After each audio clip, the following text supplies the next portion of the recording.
Donc je vais demander à nos intervenants de cet après-midi de nous rejoindre. Avant de les présenter, en quelques mots, de vous dire que donc, cette première table ronde a permis de faire un petit point sur le bilan d'Allenvie en termes d'animation de la recherche. La deuxième, de commencer à envisager la transition entre le dispositif tel qu'il est aujourd'hui avec les alliances, avec un passage vers les agences de programme. Cédric Marteau va venir nous rejoindre. Donc, puisque donc, pour cette table ronde de cet après-midi, qui s'appelle donc Co-construire l'avenir avec les autres ministères, les parties prenantes et les partenaires, nous avons donc 5 intervenants, dont un à distance. Voilà, 6. Voilà. Donc je vais les présenter dans l'ordre d'intervention. Donc on aura Monsieur Antoine Pellion, secrétaire général donc à la planification écologique, qui est rattaché à la Première ministre. Ensuite, donc, interviendra à distance donc, Monsieur Gérard Blanchard, qui est vice-président recherche de la région Nouvelle-Aquitaine. Ensuite, donc, Nicolas Chung, qui est directeur du département Mandat et Investissement d'Avenir France 2030, qui travaille donc à la Caisse des dépôts et consignations sur les questions de démonstrateurs et d'innovation. Jean Jouzel, voilà, qu'on ne présente plus, à la fois en tant que président du conseil scientifique de Climadapt, l'Institut Carnot, mais aussi du nouvel institut de formation porté par Sciences Po et également de l'école normale. Voilà. À côté de lui, donc, Cédric Marteau, qui donc est directeur des programmes de la LPO. La LPO étant à la fois un partenaire de la recherche et un utilisateur de la recherche. Et par ailleurs, donc, la LPO qui préside le comité d'orientation stratégique de la Fondation pour la recherche biodiversité. Et la dernière intervention sera celle de Marc Moroni, qui est directeur recherche au CGDD, c'est-à-dire le Conseil général au développement durable. Commissariat, pardon, au développement durable, qui est en charge de la recherche et qui conclura donc au ministère de la Transition écologique et de la cohésion des territoires. Donc cet après-midi, donc, ça va nous permettre de... Je vais laisser la parole assez rapidement donc, à Monsieur Pellion, qui a un PowerPoint, donc pour nous présenter le travail qui a été fait, enfin toute cette feuille de route pour France Nation Verte et la façon dont vous l'avez articulée avec la recherche et comment vous entendez suivre ce travail. Bien, merci beaucoup, merci pour l'invitation. Bonjour à tous. C'était important pour moi d'être avec vous aujourd'hui parce qu'il y a effectivement une dimension... Absolument, recherche dans les travaux qui est importante. Alors, il y a énormément de matière et donc je ne vais pas vous faire le linéaire de tous les sujets parce que sinon il faudrait beaucoup plus que la dizaine de minutes. Mais néanmoins, je voulais commencer par insister sur le fait que ce sujet de la planification écologique, on essaye de le prendre de façon la plus holistique possible.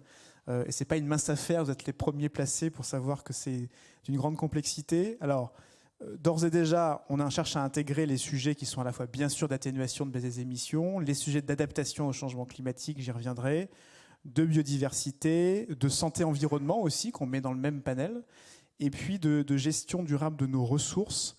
En réalité, dans les ressources, quand on tire le fil, et ça je pense que vous le vivez aussi dans vos quotidiens de chercheurs, il y a très vite ce sujet de la disponibilité à la fois de nos matières, de l'eau, de la biomasse, et tout un tas de choses, du foncier, qui est une ressource rare aussi, arrive très rapidement comme étant un des facteurs critiques, j'allais dire, de réussite de cette transition globale.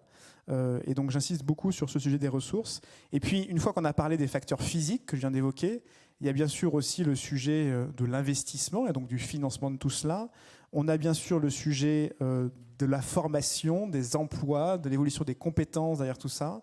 On a des sujets aussi transversaux de numérique, etc., etc. Donc, on se pose comme ambition d'arriver à pouvoir esquisser cette vision à 360 ici.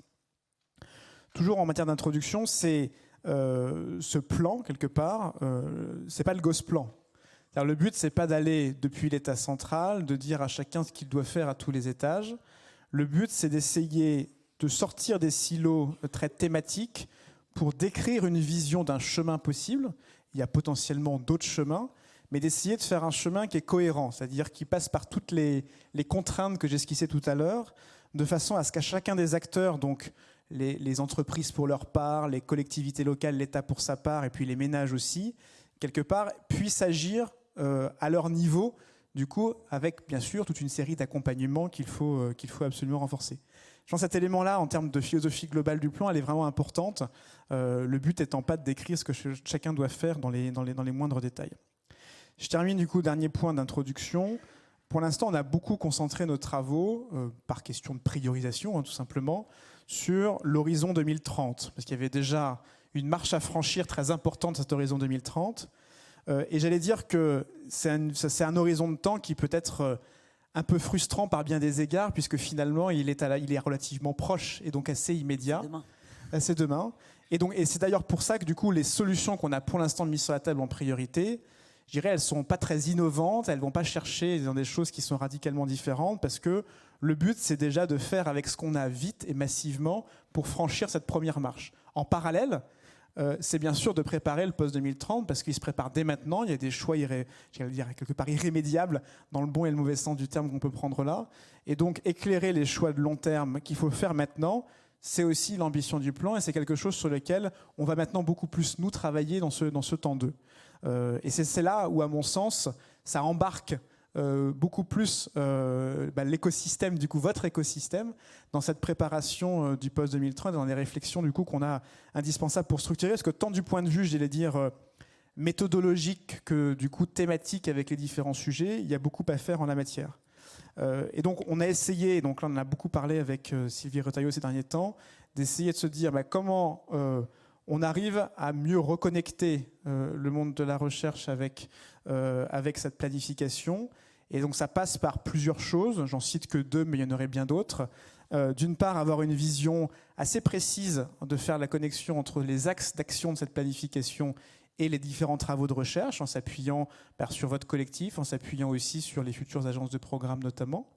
Il y a un enjeu aussi d'identifier quelques sujets clés de la recherche qui vont être très transformants, sur lesquels il faut probablement un accompagnement spécifique. Et puis, j'allais dire, il y a un troisième pan, et là qui vaut aussi pour le maintenant du cas 2030, qui est tout le travail d'évaluation, d'itération des politiques publiques. Nous, en fait, ce plan-là, pour des questions de lisibilité, on l'a construit, j'allais dire, de façon qui semble être assez déterministe et centrale, avec une seule vision du monde, entre guillemets. Ça a plusieurs caveats.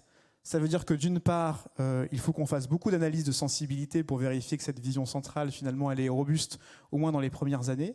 Et ça veut dire aussi que, très nécessairement, il faut de l'évaluation in itinere qui soit très développée, beaucoup plus qu'elle ne l'est maintenant, pour qu'on sache réajuster régulièrement, du coup, les différentes actions, de façon à ce que la trajectoire globale, on la tienne.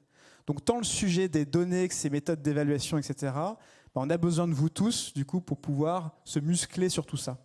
Et je pense que j'ai quasiment écoulé mon temps sans avoir utilisé aucune de mes slides. Mais néanmoins, je vais quand même vous montrer quelques illustrations qui me semblent être importantes. Et puis après, la discussion permettra de l'amener. Ce qui était possible du coup de partager avec vous, je passe tout ça. Je redis ici, c'est important, quelles sont les émissions aujourd'hui de la France? Parce que souvent, c'est un point quand même qu'on oublie à force de se projeter loin devant, ce qui est important. 1, vous avez en jaune les émissions. 2, en marron, ce qui était l'objectif. Et puis, du coup, vous avez l'écart à l'objectif en rouge. On a commencé par exposer tous les compteurs jusqu'en 2018, sanction du Conseil d'État. Depuis, on baisse. On baisse un peu plus vite que ce qu'on avait dit qu'on ferait, du coup, qui est plutôt une bonne chose. Alors, est-ce que c'est suffisant? Non. Et ça, c'est juste après, vous voyez à gauche en gris, où on était en 90, où on se valait en 2030 le moins 50%, et en gros qui illustre qu'on a fait en 32 ans la moitié du chemin et qu'on doit faire dans les 8 prochaines années l'autre moitié du chemin. Ça donne une métrique du coup de l'effort à accomplir. Et ça, je vous redétaille ensuite pas tout, mais vous avez suivi bien sûr nos travaux. Et donc là, c'est le travail qu'on a fait, mais je pourrais y revenir dans les différentes questions, qui est de se dire, ce gap qu'on a à franchir de baisse d'émissions, concrètement, quelles sont toutes les actions opérationnelles qu'on mène pour y arriver, et quel est le poids respectif, qu'est-ce que ça rapporte en matière de baisse de gaz à effet de serre pré-une à une. Ça permet de faire plein de choses, ce travail-là. Ça permet donc, ça intègre tout ce que je vous ai dit d'holistique, de se dire qu'est-ce qu'il est possible de faire, ça intègre tous les paramètres, ça essaye d'intégrer les différents paramètres, à la fois économiques, techniques, etc. Ça donne des choses sur la répartition de l'effort. 75% de la baisse est entre les mains des gros. Entreprises, pouvoir public, État. 25% entre les mains des ménages. Et ça, c'est une notion de justice dans la répartition de l'effort. Ça dit des choses aussi sur innovation versus déploiement de l'existant, sur lesquelles je pourrais revenir.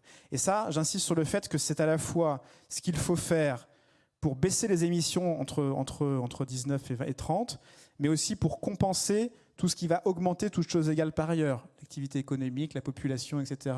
Et donc là, on a regardé vraiment le cumul de tout ça, et ça inclut aussi les puits de carbone. Et maintenant, on a une dimension. Alors ça, c'est tout ce qu'on met à disposition pour suivre année après année. Je pourrais y revenir.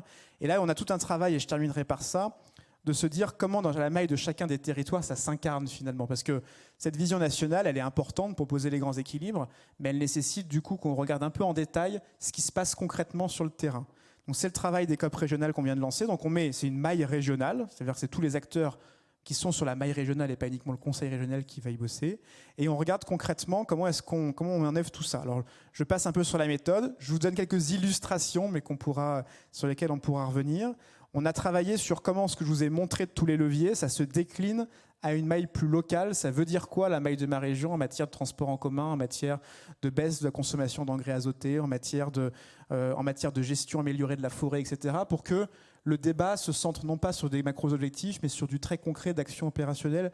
Et ça nous semble important. Et on l'a fait pour le carbone, et on l'a aussi fait, si ça vient, pour la biodiversité, les ressources, un certain nombre d'éléments en matière de gestion de l'eau. Je ne vais pas tout énumérer, mais ça vous illustre et je vous le partagerai, qu'on a comme souci aussi de bien intégrer toutes les variables, incluant la question des ressources. Voilà très rapidement ce que je voulais indiquer. Et sachant que derrière tout cela, il y a un énorme enjeu, du coup, encore une fois, parce que ce n'est pas le Gosplan, de développer complètement à la fois l'évaluation et la redevabilité. Et donc derrière tout ça aussi, un élément important qui est le partage de données, de data, d'évaluation, de façon à être capable de suivre et de challenger un peu tous ces éléments. Voilà de façon extrêmement condensée, bien que trop longue, du coup, quelques éléments d'introduction à ce débat. Alors, vous avez fait vraiment très rapide. Donc, je vais juste rappeler l'organisation. Donc, c'est vous qui commencez avec cette vision donc un peu nationale. On va passer ensuite la parole à Gérard Blanchard, qui est vice-président de la région Nouvelle-Aquitaine, et Nicolas Chung pour la vision plus territoriale. Ensuite, les parties prenantes à travers donc Jean Jouzel et Cédric Marteau. Et la parole sera enfin au ministère de la Transition écologique et de la cohésion des territoires. Donc, Gérard Blanchard est avec nous à distance puisqu'il est, il est vice-président recherche de la région Nouvelle-Aquitaine, mais il a un peu une double casquette puisqu'il a été président de l'université de La Rochelle. Donc les régions, les territoires financent la recherche et donc participent à la fois donc en termes de recherche, mais aussi à implémenter des politiques publiques. Je vous laisse la parole. Oui, merci. Bonjour à toutes et à tous. J'espère que vous m'entendez bien. Merci pour votre invitation. Merci de donner la parole à une région. Je pense que c'est relativement important. Vous l'avez mentionné, les régions aujourd'hui jouent un rôle assez important dans le domaine de la recherche. Juste pour essayer de repositionner un petit peu le rôle des régions, rappeler que la loi NOTRe, nouvelle organisation territoriale de la République, a confié aux régions le rôle de chef de file territorial.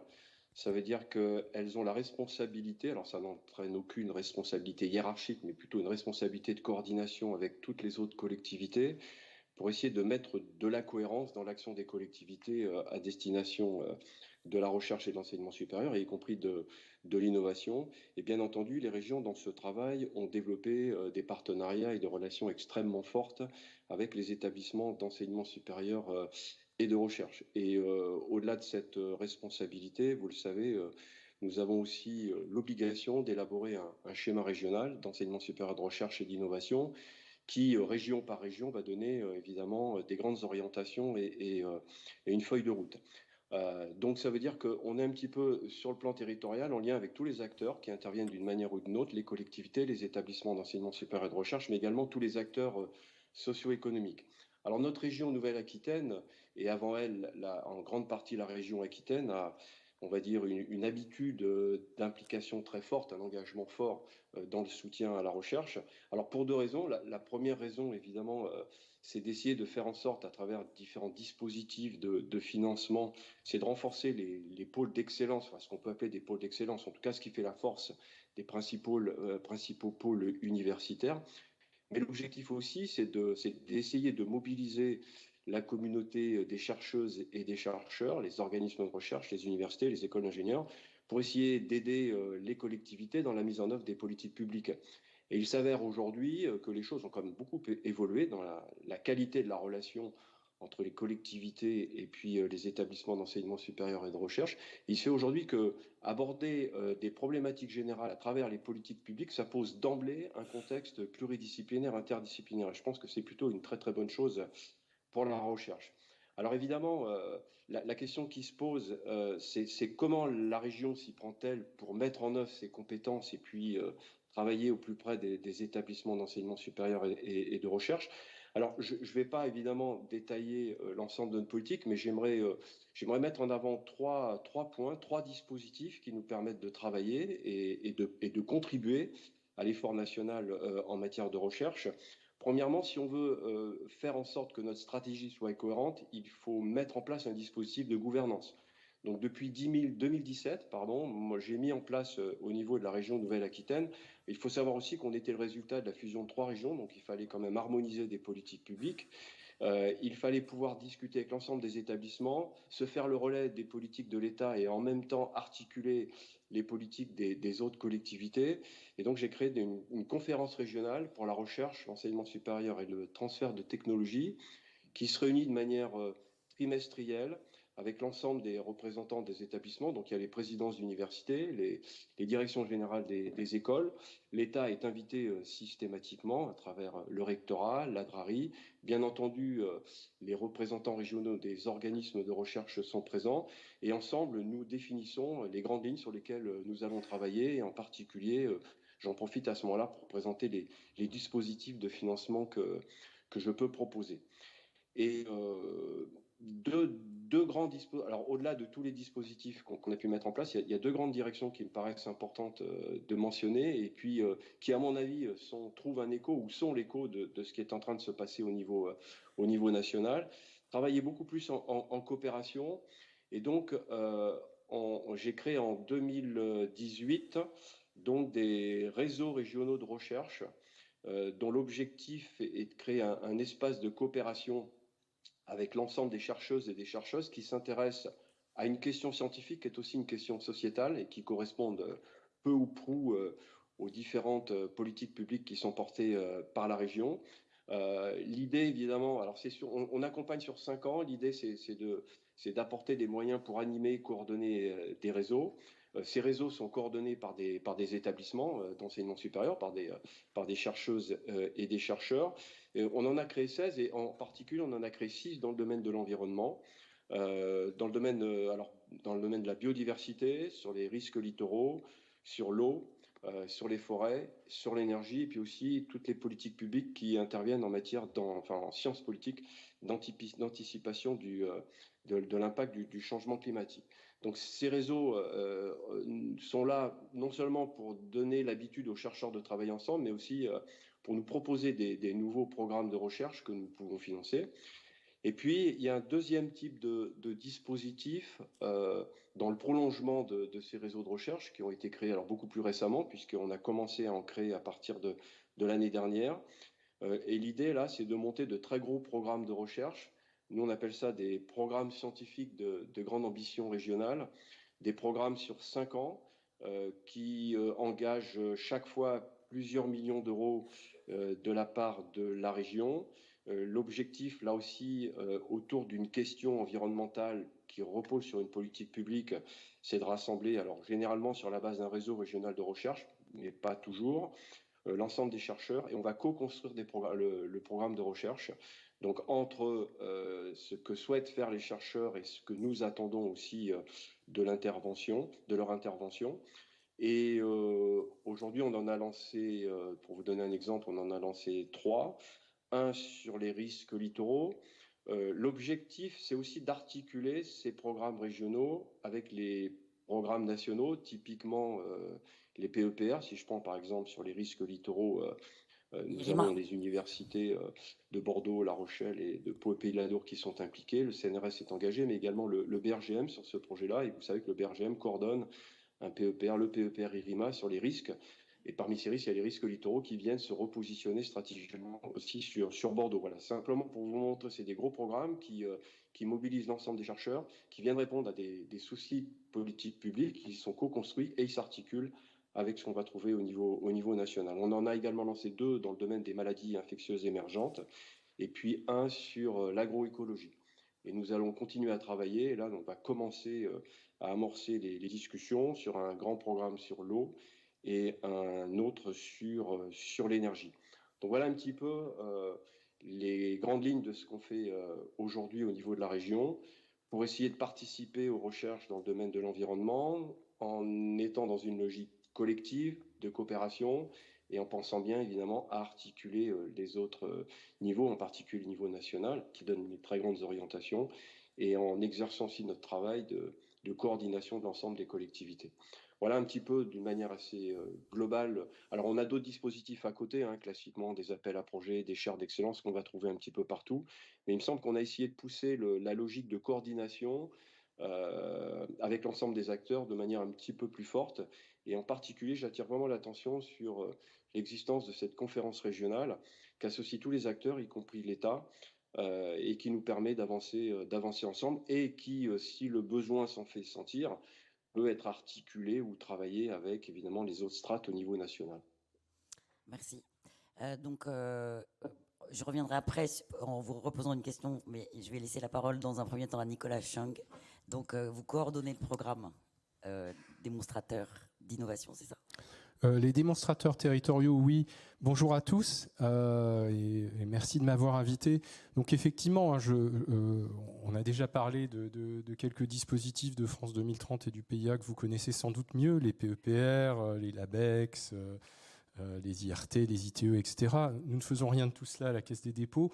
En revanche, ce que nous faisons est lié à notre identité. Hein. La Caisse des dépôts est on va dire une banque publique de développement qui existe depuis plus de 200 ans et dont le modèle est de mobiliser une partie de l'épargne des Français. Donc si vous avez de l'argent sur un livret A ou un livret de développement durable, une partie vient chez nous et on le réinvestit au service de l'intérêt général et de notre pays. Alors parfois dans des opérations très financières pour la dette de l'État ou la place financière de Paris, mais en partie, et c'est là où je travaille, au profit des territoires, de l'équipement, des infrastructures, de l'immobilier. Et donc, depuis 205 ans, nous finançons une partie du développement et de l'équipement de notre pays.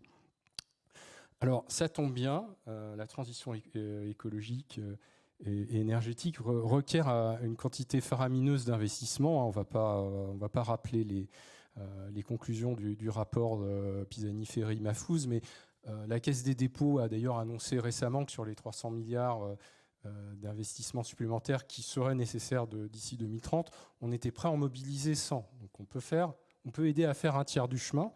Et la Banque des territoires elle-même a dit, nous, on peut faire 90, mais alors c'est pas du supplémentaire, enfin peu importe.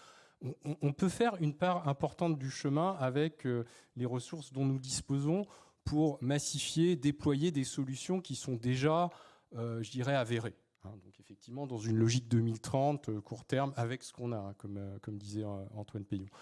Cela dit, pour pouvoir faire ça, il faut qu'on ait des partenaires de jeu. C'est-à-dire que nous finançons les collectivités, les acteurs publics, et il faut que les grands décideurs ils sachent dans quoi investir. Or, parmi les grands élus que nous rencontrons tous les jours, que ce soit mon directeur général, le COMEX, moi-même, notre travail, c'est de rencontrer les élus et de les aider à concrétiser leurs projets. Aujourd'hui, je dirais le sentiment qui domine, c'est celui d'une grande perplexité dans vers où je dois aller, dans quoi je dois investir, entre les contraintes environnementales que tout le monde, je pense, a bien intégrées, plus ou moins bien, mais tout le monde a ça en tête, les contraintes sociales, pas un dessin, le développement économique qui reste malgré tout je dirais la façon un peu canonique de penser des territoriaux. Et même s'ils savent que ça va tanguer pas mal, chaque territoire se voit comme un gagnant de la transition écologique. Donc si on fait la somme de tout ça, ça pose un problème. Mais voilà. Et donc à chaque fois, ils se disent on va dans cette direction, et puis les deux autres nous rattrapent par les bretelles en nous disant mais qu'est-ce que vous faites, vous allez très loin dans la transition écologique, mais et le social et l'économique et vice-versa, etc. Donc on a l'impression qu'ils tournent un peu en rond. Alors pourquoi parce que, Antoine Peillon en a parlé, ils ont du mal à se situer dans une vision holistique ou systémique des choses. C'est très compliqué. Ça fonctionne aussi beaucoup en silo dans les territoires. Donc on a besoin voilà. Les ministères, au niveau de l'État aussi, ça. Ah oui, non, mais quand je dis aussi, c'est que c'est en étant acquis que l'État fonctionne aussi comme ça, et la Caisse des dépôts aussi. Donc on a des verrous systémiques, notamment dans les domaines qu'on va toucher sur la fabrication de la ville, sur la transition agroécologique. On n'est pas sur des secteurs où, je dirais, on a une vision claire de vers où on doit aller sur la transition écologique. On a quelques axes, mais c'est extrêmement complexe. Et le deuxième point, c'est que, en fait, on a une grande diversité de solutions, et ce que disait Antoine Peillon va évidemment dans ce sens sur la nécessité d'avoir des COP régionales. C'est-à-dire que le problème, c'est que dans une ère de l'énergie fossile, on avait des solutions, je dirais, qui marchaient pour tout le monde. C'était des mètres cubes de béton, c'était des kilomètres d'asphalte pour faire des autoroutes. C'était des choses comme ça. Et ça marchait un peu pour tout le monde dans des quantités variables. Aujourd'hui, quand vous dites... l'exemple canonique, c'est de dire, ah bah oui, on va développer le vélo, puis tout de suite, vous avez des gens qui disent, ah oui, mais chez moi, ça marche pas, c'est encore des idées de Parisiens. Mais évidemment, il n'y a pas une solution qui marche pour tous les territoires, mais par rapport à l'ère de l'énergie fossile, on peut avoir des solutions qui sont beaucoup plus diverses à mettre en place, et donc il faut qu'on aide les territoires à trouver leur propre voie. Donc ça, c'est la raison qui nous a conduit justement à mettre en place nos fameux démonstrateurs territoriaux qu'on a, je dirais, préfiguré dans le PIA 3, donc ça fait déjà quelques années pour ceux qui s'en souviennent, mais avec l'aide de chercheurs comme Pierre Veltz ou Frédéric Gilly, alors, qui ne sont pas tellement dans votre domaine, plutôt sur le domaine industriel ou territorial, mais qui nous ont aidés aussi à structurer ces réflexions-là. Et donc, c'est quoi un démonstrateur territorial ? Bon, c'est un territoire qui se dote d'une ambition, alors qui n'est pas nécessairement liée d'ailleurs aux transitions écologiques et énergétiques. On en a dans le domaine de la santé, mais c'est quand même beaucoup la TEE.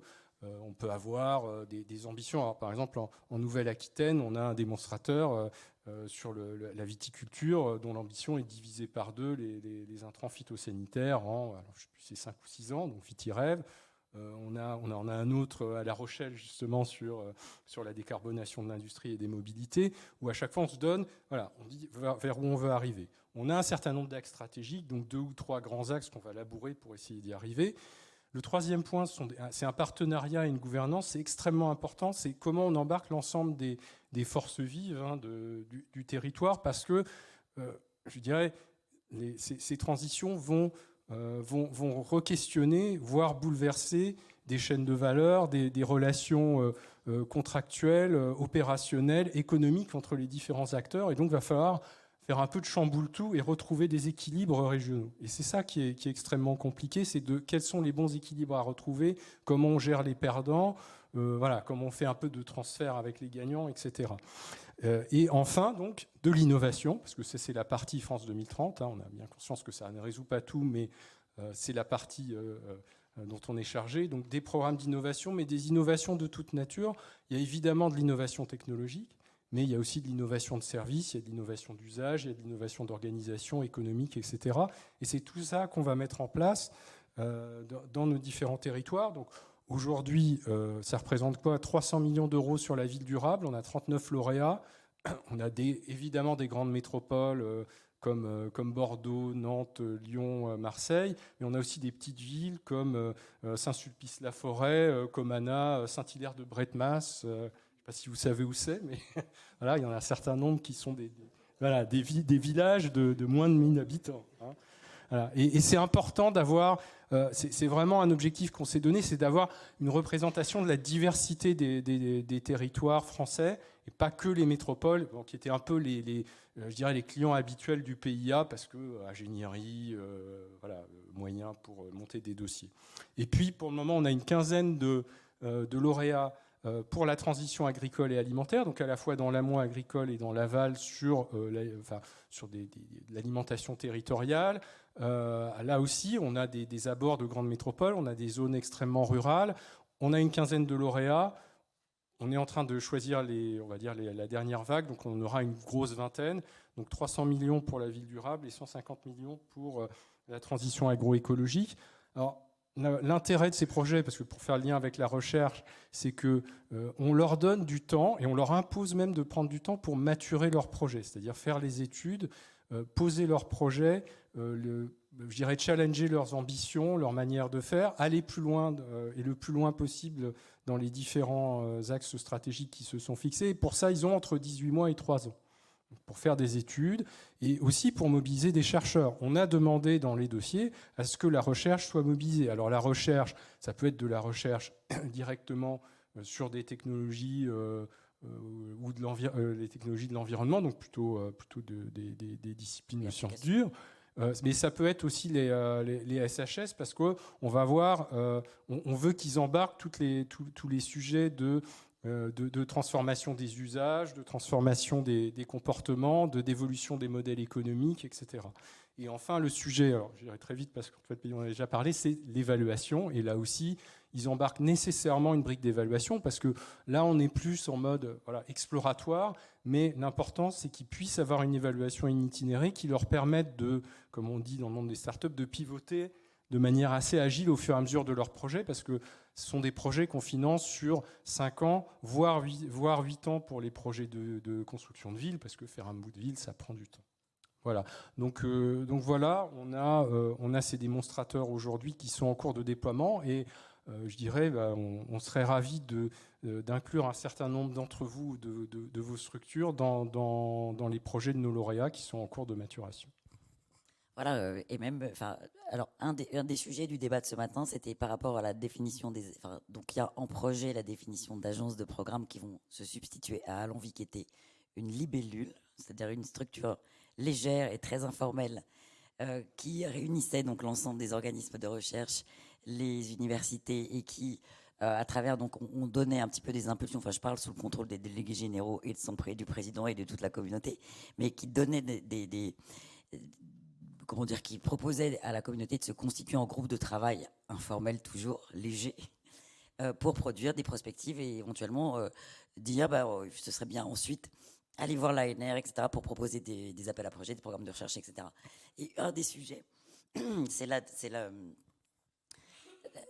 passer de ce système qui était assez informel à quelque chose, donc avec une structuration en agence de programme, avec la grande inconnue et la grande inconnue du moment, c'est de connaître un petit peu le champ, les champs, les disciplines, enfin les thématiques que vont recouvrir ces agences de programme. Voilà, ça c'est l'attente de la communauté aujourd'hui, c'est de savoir comment demain seront organisées les thématiques de recherche à travers les agences de programme. Donc ça, c'est pour que vous ayez un petit peu en tête ce qui anime la communauté aujourd'hui. Et donc, je vais laisser la parole à Jean Jouzel qui a assisté donc aux tables rondes de ce matin. Et donc, voilà, bonjour, bonjour à tous et à toutes. Merci de m'avoir invité à cette table ronde. Merci Stéphanie. Donc voilà, disons par rapport à ces questions que nous abordons aujourd'hui, alors elles sont tournées vers les politiques publiques, les entreprises. Et bon, mon premier point va peut-être vous surprendre certains. C'est quand même la nécessité d'un soutien fort à la recherche fondamentale. Alors, je vais donner un exemple qui m'est relativement familier, celui du paléoclimat et des paléo-environnements, avec un souvenir des années 70. Alors, j'ai l'avantage sur certains d'avoir une certaine mémoire de ce qui s'est passé au cours des 50 dernières années. Voilà, donc mise en place du programme de recherche mondiale sur le climat. Voilà, en 1979. On décide que la paléo n'a aucun intérêt. C'est ce qui est décidé. Années 80, c'est la découverte du lien entre climat et effet de serre dans le passé. Début des années 90, la découverte des variations climatiques rapides. Je veux dire, s'il n'y avait pas eu de paléo, nous ne serions... Voilà, donc il faut quand même faire attention parce que c'est ce qui s'est passé. Donc voilà. Voilà, c'était une erreur, ça a vraiment largement démontré, donc aussi bien sur la sensibilité du climat que sur sa variabilité. Disons que les recherches, se tourner vers le passé est réellement indispensable. Et c'est vrai pour le paléoclimat, pour le paléo-environnement. Oui, puis quand même, ce n'est pas parce que certains d'entre nous ici ne sommes intéressés par les données du passé qu'on ne l'est pas par les données sociétales, par les aspects sociétaux. Je vais quand même donner 2 exemples. Quand on regarde le groupe 1 du GIEC, les 2 derniers rapports, alors voilà, donc les co-présidents étaient Thomas Stocker et puis Valérie Masson-Delmotte, et ce sont 2 co-présidents qui sont des paléoclimatologues, des spécialistes des régions polaires. Donc, et ce sont quand même des personnes qui ont su tourner le GIEC vers les problèmes de tous les jours. Donc c'est cela, je crois qu'il faut le dire et le redire, et je pense que la paléo, parce que, disons, est toujours utile, hein, puisqu'on envisage de faire des simulations de plus en plus longues.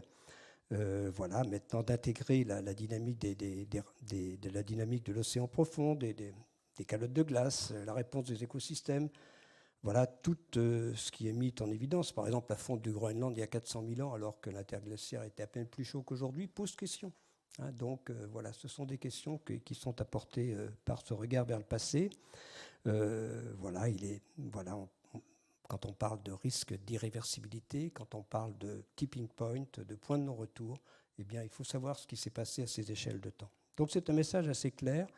Voilà, c'est assez intéressant parce que tout ceci a quand même été rappelé la semaine dernière au One Planet Polar Summit, au cours duquel j'ai eu la chance d'intervenir, où notre président d'ailleurs a rappelé voilà, l'importance des régions polaires avec 2 PEPR, alors donc le PEPR paléo et puis celui sur les régions polaires, qu'il a clairement évoqué. Voilà, donc, et c'est quand même, voilà, ça permet quand même, ce regard vers le passé, d'apporter de nombreuses questions disons, mal posées du développement des environnements, mais c'est vrai aussi sur climat-environnement, sur climat-écosystème-environnement, sur la place des populations, sur les périodes plus récentes, et il y a beaucoup de choses à apprendre. Donc, vraiment, ça peut, cette introduction, vous sembler loin de la réalité de notre table ronde, mais je ne crois pas que ce soit le cas. Hein, c'est un message très fort et je souhaite le dire. Alors, moi, je ne suis plus chercheur très actif, hein, donc moi quand même, donc j'ai effectivement interagi avec quelques collègues sur la préparation de cette table ronde. Qu'est-ce qu'ils m'ont dit? Il faut simplifier. Alors, faites-nous quelque chose de simple. Hein, donc, vraiment, il faut arrêter de faire des choses compliquées. C'est vraiment, on ne peut pas continuer comme, disons, à monter dans la complexité des institutions, avec beaucoup de participation à des comités, voilà. Donc ça, c'est un message très clair de la communauté, simple administrativement et simple aussi dans le fonctionnement, dans la vie de tous les jours. Donc voilà, et plus près maintenant de ce qui nous intéresse aujourd'hui, donc il faut former les jeunes à la médiation, à la communication scientifique. Alors, de mon côté, je me suis beaucoup intéressé à l'enseignement, à la formation. Il y a Gérald qui est par là, donc on a beaucoup travaillé avec d'autres hein, sur ce rapport sur la sensibilisation à la formation, à la transition écologique, au développement durable dans l'enseignement supérieur. C'est vrai que ce sont des choses qui m'ont beaucoup intéressé. Voilà, donc cette formation. Mes collègues ont aussi noté voilà, importants, par exemple, le domaine de l'adaptation. Il n'y a pas beaucoup de recherche. C'est d'ailleurs pour ça, pour rebondir sur la présentation que vous avez faite, Stéphanie, oui, je me suis impliqué dans le ClimaDapt parce que je pense que c'est important de regarder sur l'adaptation. C'est bien, hein, le ministère étant représenté là, c'est tout à fait justifié de penser à plus 4 degrés en France. Mais ça sera rude, hein, sinon impossible. Donc il faut quand même bien voir les choses en face. Hein, et c'est aujourd'hui qu'il faut les voir en face. Hein, ça, c'est très clair. Donc voilà, l'adaptation est important. Et là, c'est vraiment... Il y a 3 points où les régions sont essentielles. Donc évidemment dans la lutte contre le réchauffement climatique, voilà, dans la recherche, merci à Gérard de l'avoir évoqué. L'adaptation, elle est vraiment typiquement régionale, quelquefois très locale, et quand même l'atténuation également. Quand on va parler de développement des énergies renouvelables, c'est quand même sur les territoires que ça se passe. Donc j'ai bien aimé, voilà, merci à Gérard de l'avoir évoqué. Voilà, donc, et puis nous de notre côté, dans notre communauté, on porte aussi cette régionalisation à travers... Voilà, il y a des GREC pratiquement, des groupements régionaux d'études d'évolution du climat pratiquement dans tous les territoires. Alors ça a commencé voilà, en Nouvelle-Aquitaine grâce à Hervé Le Treut, mais pratiquement maintenant il n'y a pas de région qui n'en est pas. C'est un peu difficile en Bretagne, mais enfin bon, ça c'est autre chose. Bon, mais il y en a. Maintenant il y a un haut conseil breton. Voilà, voilà, il faut aussi élargir... donc moi, là, voilà, élargir aussi vers les entreprises, vers ces aspects régionaux. Et là aussi, Stéphanie a évoqué, bon, disons, je me suis investi récemment, enfin, non pas si récemment que ça, mais disons, sa création officielle a été la semaine dernière, donc sur cet institut de transformation environnementale de Sciences Po. Donc j'ai accepté d'en prendre la présidence du comité, disons, des parties prenantes. Et c'est clair, pour moi, ce devrait être tous ces décideurs qui ne sont absolument pas formés actuellement. Hein, c'est très clair. Ce sont eux qui iront aussi dans les régions, pas simplement, il n'y a pas que l'ENA, je veux dire par là, qui n'existe plus d'ailleurs, mais voilà, donc il y a quand même, on a ce devoir de former, voilà, donc ce sont des...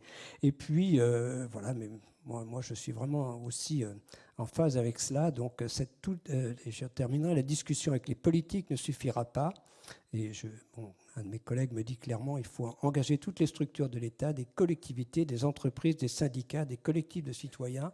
Si on n'implique pas tout le monde, on n'y arrivera pas. Donc on a, je crois, tous ici cet esprit. Donc il faut engager dans ce processus de recherche, d'innovation aussi. L'innovation a un sens, bien sûr, très fort, si elle favorise la lutte contre le réchauffement climatique et l'adaptation. Voilà, puis... je le redis, parce que c'est pour ça que nous sommes là aujourd'hui collectivement. Pour ce qui concerne la question de l'organisation de la recherche publique, je n'ai pas de suggestion précise, mais elle doit être au service de la communauté et organisée de façon à faciliter l'ouverture vers l'extérieur, les décideurs politiques, les décideurs économiques, les collectivités, les entreprises, mais aussi les citoyens. Merci Jean. Alors on va passer la parole justement à voilà, Cédric Marteau qui représente donc directeur des programmes de la LPO. La LPO est à la fois un partenaire de la recherche et un utilisateur et un médiateur de la recherche. Donc je vous laisse présenter ça. Merci beaucoup. Bonjour à tous. Très heureux d'être avec vous pour cette table ronde. Alors effectivement, la LPO est une association très liée à la recherche, puisqu'on a l'habitude de dire à la LPO, notre but, c'est de s'appuyer sur la connaissance et sur le droit. Alors on a 70 000 adhérents, mais surtout et au-delà de nos adhérents, on a 50 000 naturalistes répartis sur l'ensemble du territoire national, hexagone et outre-mer, qui contribuent au moins une fois par semaine à abonder des bases de données, soit des données opportunistes sur des veilles sanitaires, par exemple la grippe aviaire. Là, on a été très marqué sur la grippe aviaire sur les 2 dernières années. Donc, on a des gens qui sont dans des réseaux d'alerte sur des protocoles proposés par le ministère de l'Agriculture et le ministère en charge de l'Environnement.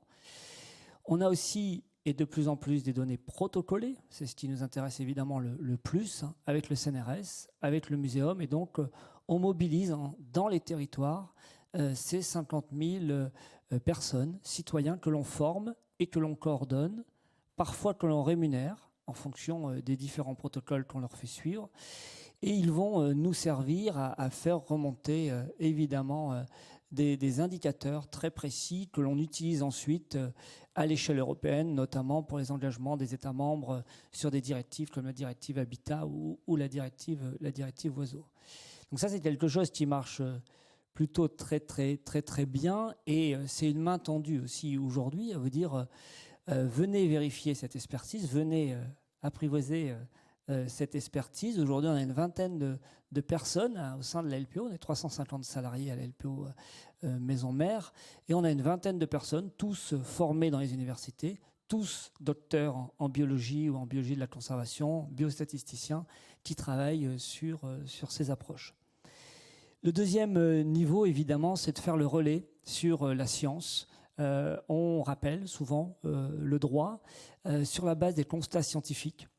Lorsqu'on considère que des décisions politiques sont prises, des actes administratifs sont pris et qu'ils ne prennent pas en compte suffisamment l'expertise scientifique.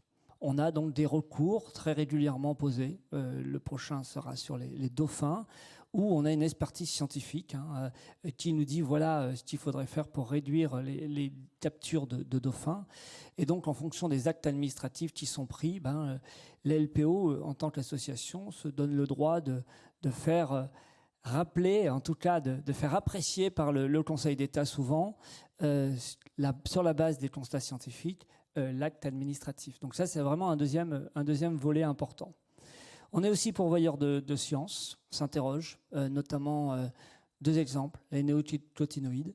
Quel est l'état de l'art? Une synthèse bibliographique à l'échelle mondiale, 11 000 références sur une molécule qui est imidaclopride. Et l'idée est évidemment par un appel d'offres, là dans le cas précis c'est un appui très fort de la FRB, qui va mener cette étude pour voir un peu où on en est et qu'est-ce que dit la science, et est-ce que finalement cette science ne pourrait pas nous guider dans la décision de l'interdiction de cette molécule, ou en tout cas de sa modification ou de sa limitation dans le but des politiques de préservation de la biodiversité. Voilà d'autres exemples. Évidemment, on a notre propre conseil scientifique, mais on participe aussi en tant que dans les comités des parties prenantes, dans les COS, on l'a dit, vous l'avez dit Stéphanie tout à l'heure. C'est quelque chose aussi qui nous intéresse. C'est quelque chose où la LPO est très demandeuse. Alors au-delà de la LPO, on est dans le réseau BirdLife International, qui regroupe 170 États. Et on tente d'accompagner dans ces comités de parties prenantes, d'être le reflet de ce que nous disent aussi nos adhérents, la société civile. Et ça, c'est quelque chose aussi sur lequel on est très attaché, et on pense, avec le développement de la nouvelle construction de la recherche en France, c'est des choses qui nous intéressent particulièrement et sur lesquelles on pourrait contribuer. On finance des thèses CIFRE, notamment. On a quand même pas mal de collègues en cofinancement LPO dans les laboratoires de recherche. Voilà un peu mon petit mot d'introduction, et après on passera certainement aux questions. Je laisserai la parole à Marc Moroni tout à l'heure, mais j'avais une question à vous poser à tous, parce que, y compris à Gérard Blanchard qui est à distance avec nous. C'est qu'il y a quelque chose qui revient, qui a été évoqué ce matin et qui revient cet après-midi. C'est la question effectivement de la formation. Donc formation à la fois initiale pour les chercheurs, c'est-à-dire si on veut avoir des futurs chercheurs dans différentes disciplines, eh ben, il faut leur offrir une formation universitaire qui les prépare justement à cette recherche. Et formation aussi pour les futurs métiers, puisque donc on est à horizon 2030, c'est demain, vous l'avez dit. Donc Gérard Blanchard disait par exemple il va y avoir des éoliennes offshore partout. Comment vous coopérez État? Quelle coopération État-région, puisque les régions, donc Gérard Blanchard doit être toujours avec nous, sont toujours en charge de ça. Quelle coopération, et est-ce qu'il y a suffisamment de moyens? Comment ça se passe? Alors, à la fois la question formation à l'université pour préparer les futurs chercheurs à ces disciplines, et formation aux nouveaux métiers. C'est deux branches différentes. Je laisserai peut-être Monsieur Blanc, ouais, c'est bon. Peut-être Monsieur Blanchard rebondir sur la partie notamment en lien avec les régions. Alors, dans ce que vous dites, il y a pas mal de sujets complémentaires en réalité. Donc, il y a effectivement tout un volet très fort d'évolution des métiers sur lequel, si je prends qu'un seul exemple, métier du bâtiment, rénovation énergétique, le chiffrage, alors qu'on n'est pas seul à le faire mais qu'on partage, c'est qu'il faut 200 000 personnes formées supplémentaires à l'horizon 2030 pour délivrer le plan d'action. Et ça n'est vraiment pas rien. Ça nécessite énormément de choses. Mais c'est vrai aussi en matière forestière, de pépiniériste, de transformation, d'exploitation de la forêt durable, etc. C'est vrai dans quasiment tous les segments, et ça, c'est absolument massif. On a, et ça a été dit par Jean tout à l'heure, un sujet de formation des décideurs et plus généralement de l'administration, etc. Programme sur lequel qu'on a lancé il y a plusieurs mois, qu'on est en train de déployer et qui nécessite du coup de s'y attaquer assez fortement. Bien sûr, programme initial de formation de l'université, nos étudiants, nos jeunes, mais aussi continu en réalité, parce qu'on voit bien que tout cela évolue beaucoup. J'insiste un peu sur un point qui me semble être important, en tout cas ce qui est notre prisme à nous, secrétaire général, c'est qu'il y a quand même plusieurs objets de cette formation. C'est-à-dire que autant je trouve que collectivement, on a beaucoup monté en gamme sur la partie appréhension des impacts, la nécessité d'agir, autant je trouve qu'après, sur le volet passage à l'action, finalement, les éléments de formation existent, mais sont encore du coup insuffisamment portés. Et en tout cas, nous, la contribution qu'on veut essayer d'apporter à notre modeste mesure, c'est vraiment d'agir sur ce segment-là.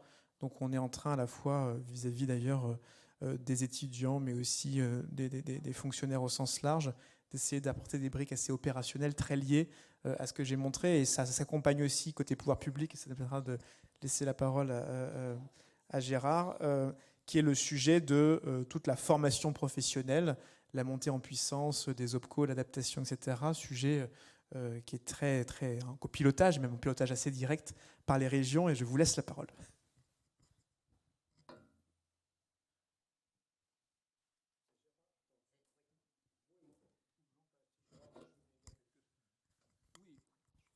Par rapport à la question de Stéphanie pour la recherche. Alors dans notre rapport, c'est plutôt on essaye d'emmener l'ensemble d'une génération.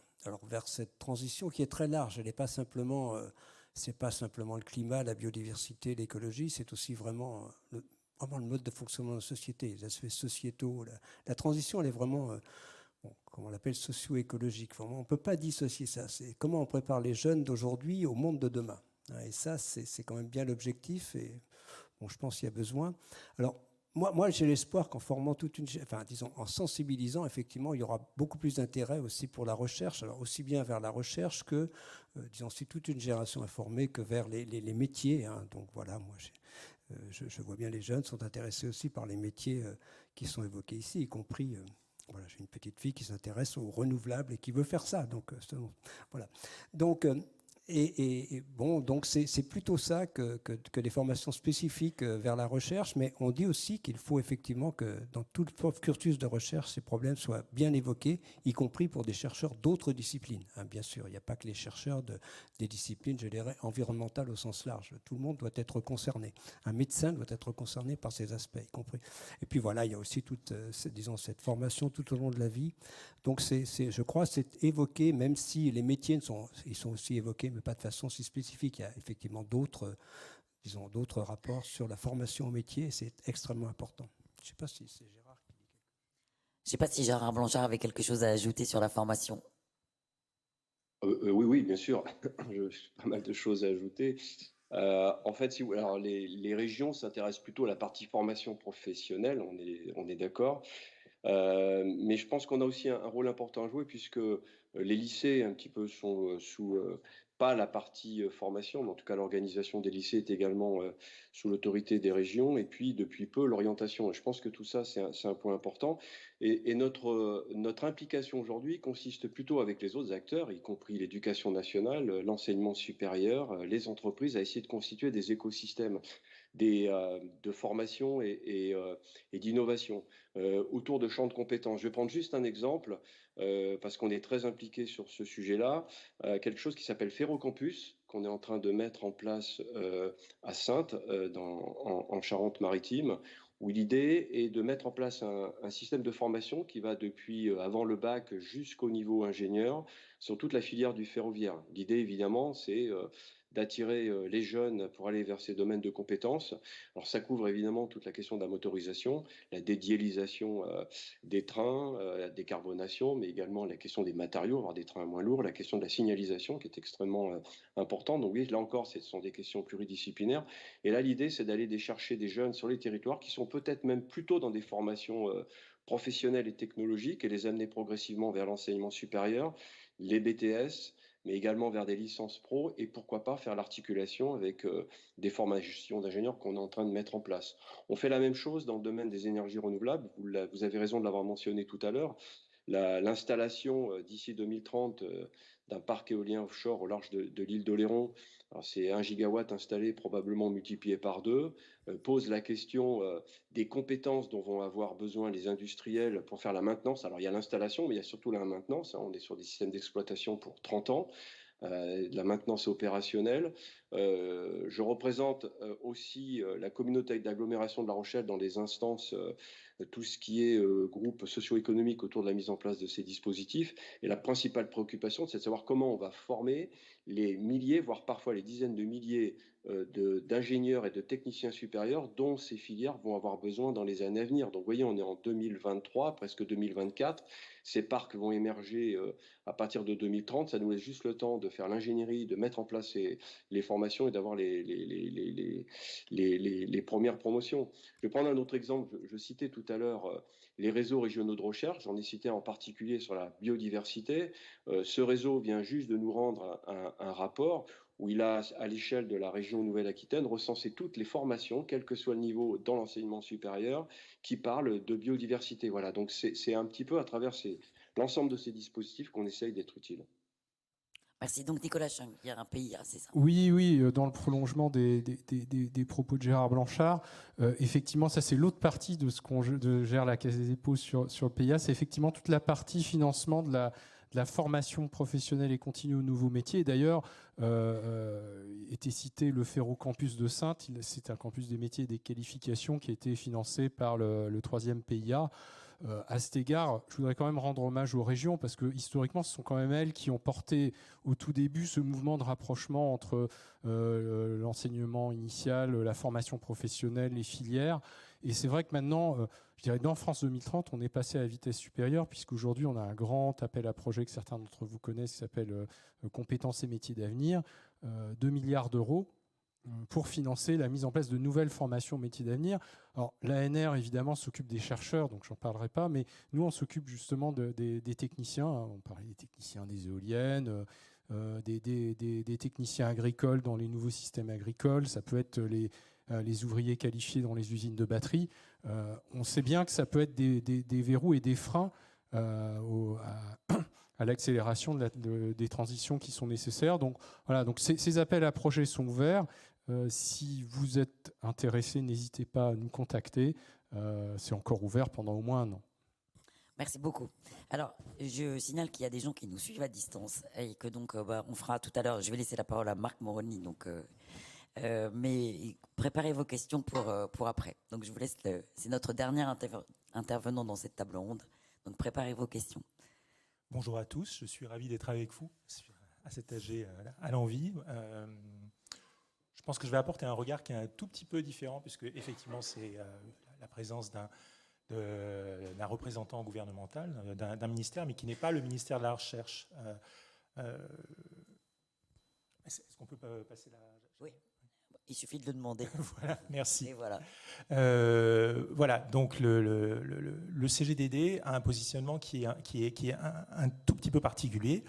On représente un pôle ministériel, non pas seulement le MTECT, mais également les autres ministères qui sont en charge de l'environnement, donc dans le cadre du pôle environnemental global, qui comprend le MTECT, mais également le secrétariat d'État à la mer, le secrétariat d'État à la biodiversité, le ministère des Transports, mais aussi le ministère de la Transition énergétique.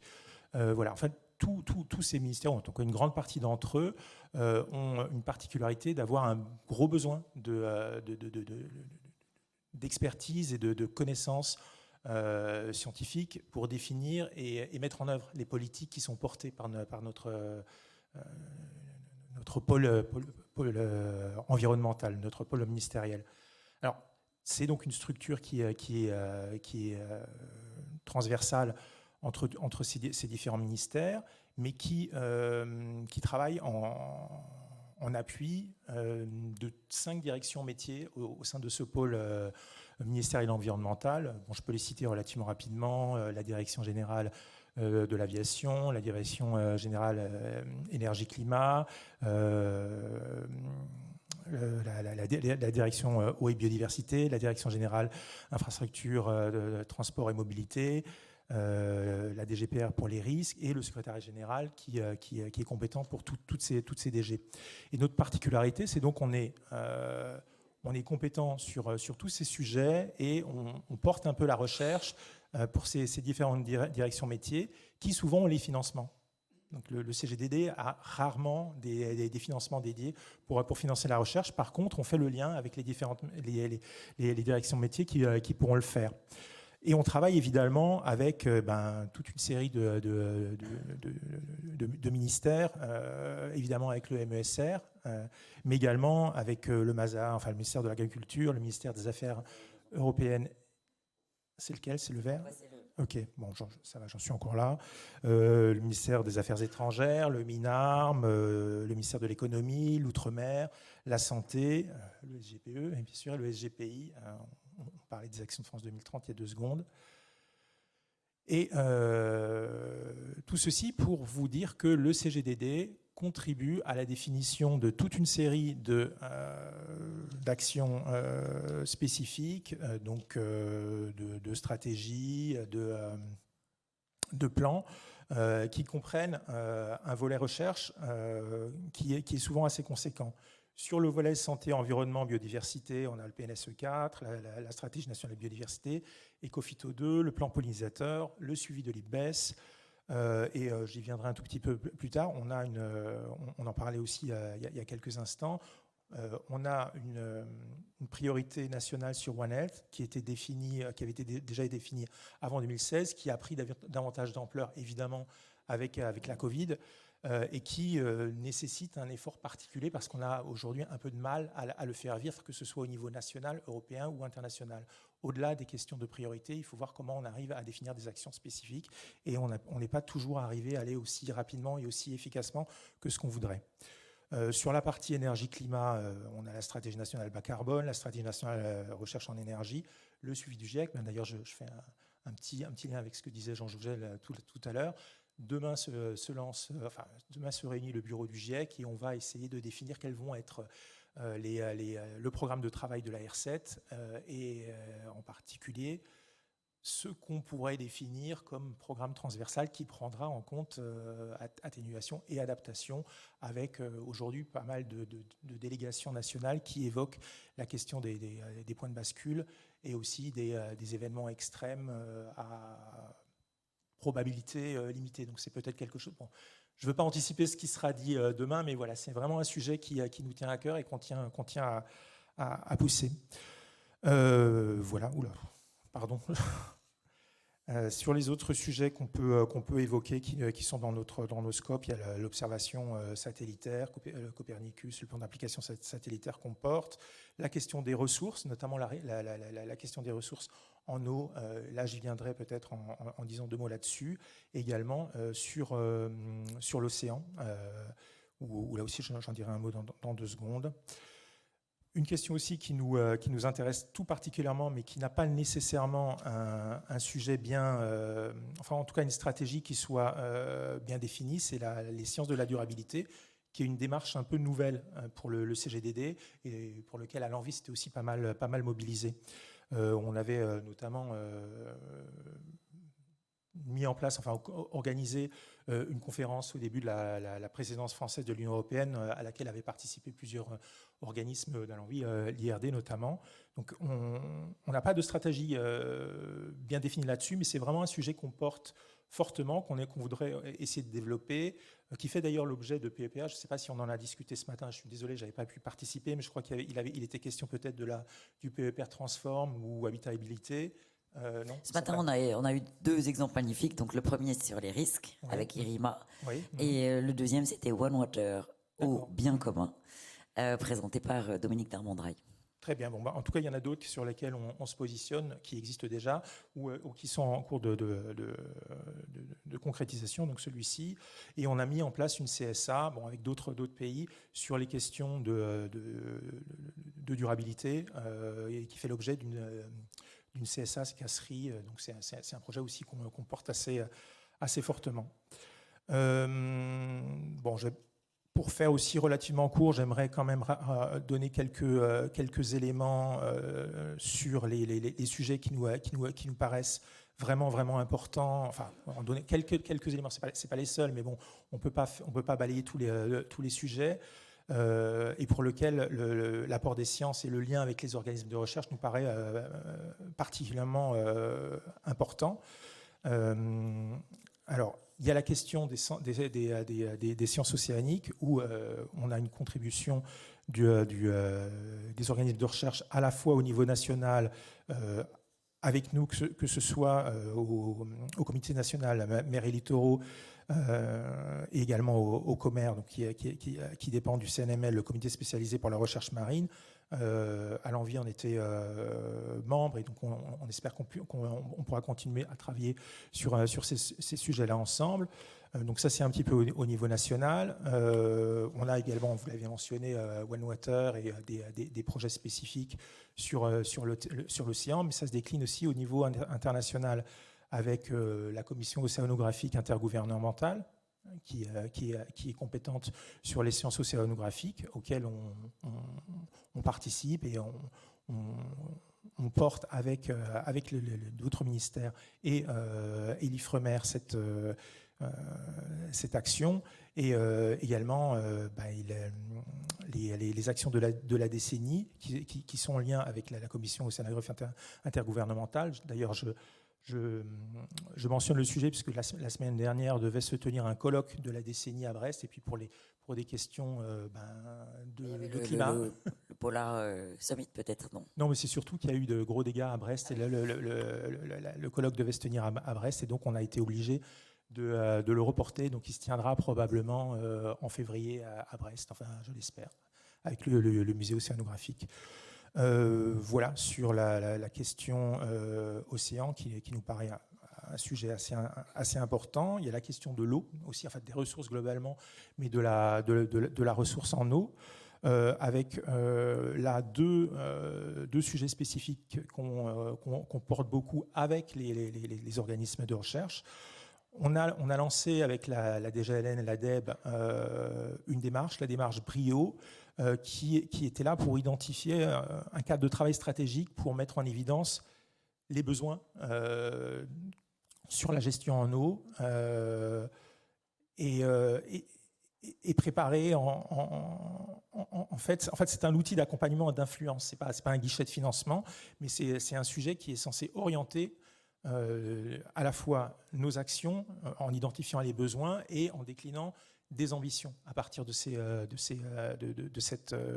cartographie et cette identification des besoins. Donc c'est un élément assez exemplaire qu'on souhaite voir poursuivre, qui nous permet ensuite de décliner ça en actions spécifiques qui pourront être portées par la DEB.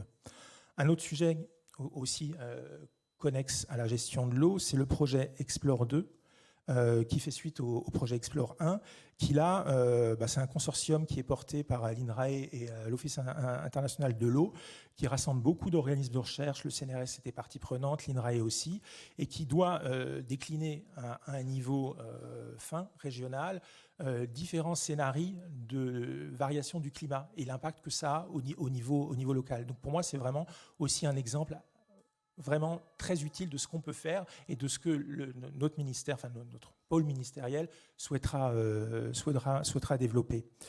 Voilà. Après, donc je le mentionnais tout à l'heure, le sujet qui à mon avis demande probablement encore un petit peu d'effort de coordination au niveau national, c'est celui de la relation santé-environnement et de l'approche One Health, qui n'a pas encore malgré le retentissement que le sujet a eu, on n'est pas encore aujourd'hui arrivé à mettre en place un PEPR spécifique sur l'exposome, par exemple. J'espère qu'on y arrivera. Je ne pense pas que j'ai besoin de vous expliquer de quoi il s'agit. Enfin, c'est l'influence de l'environnement sur la santé humaine et animale, et donc considérer la santé humaine, animale et environnementale comme étant liées et nécessitant un travail conjoint. Donc, au niveau national, il y a certainement des efforts à faire. Au niveau international, on a mis en place toute une série aussi d'actions spécifiques. Bon, on a en tête Présode qui se décline aussi à l'international sur les questions de zoonoses qui peuvent se répercuter au niveau national. Et au niveau européen, on porte aujourd'hui, avec le MASA et le MSP, un projet de partenariat européen sur One Health qui est une vision un peu englobante, qui prend en compte la totalité du spectre, ce qui manque aujourd'hui. On a des outils de programmation spécifiques sur la résistance microbienne, sur les maladies infectieuses, sur les maladies animales, mais il manque quelque chose d'un peu cohérent qui fasse le lien entre tout ça. Donc on a un projet là-dessus et on espère arriver à convaincre nos partenaires européens de nous suivre dans cette action. Voilà. Alors attendez, est-ce que ça c'était le deuxième? Toc.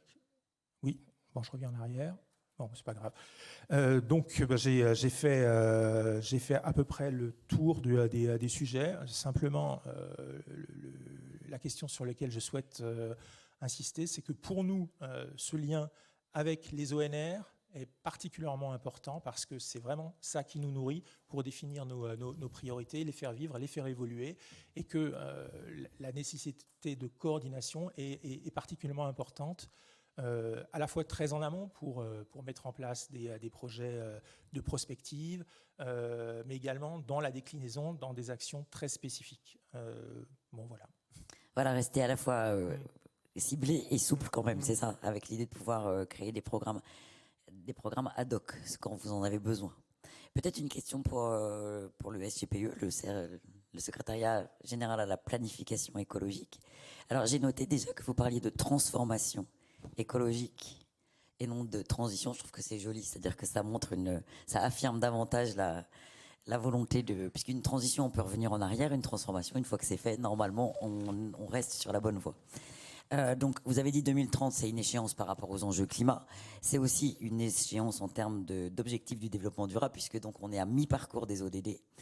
Il a été établi qu'il restait encore beaucoup à faire pour remplir notre feuille de route jusqu'aux ODD. Là, vous nous avez vraiment présenté les choses en termes de climat, peut-être plus largement en termes d'ODD, et quelle relation avec la recherche. Voilà. Et comment vous prenez... Alors, une piste intéressante de réflexion serait de savoir comment vous abordez la question des ODD pour inspirer peut-être le sujet des thématiques des agences de programmation de la recherche, des agences de programme de recherche. Parce qu'on voit aujourd'hui qu'on a... Donc la rumeur publique dit, mais c'est une rumeur publique, c'est pas forcément la réalité, qu'on en aurait une animée par le CNRS sur climat, biodiversité et société durable, qui donc embrasse très large, et une deuxième qui serait animée par l'INRAE sur agriculture, alimentation, forêt et ressources naturelles. Et déjà, quand on entend ça, on voit bien que ça se recoupe un peu. Tout est dans tout, fondamentalement. Donc, à un moment donné, voilà. on fait des découpes pour essayer un peu conventionnellement. Mais voilà, comment vous l'abordez?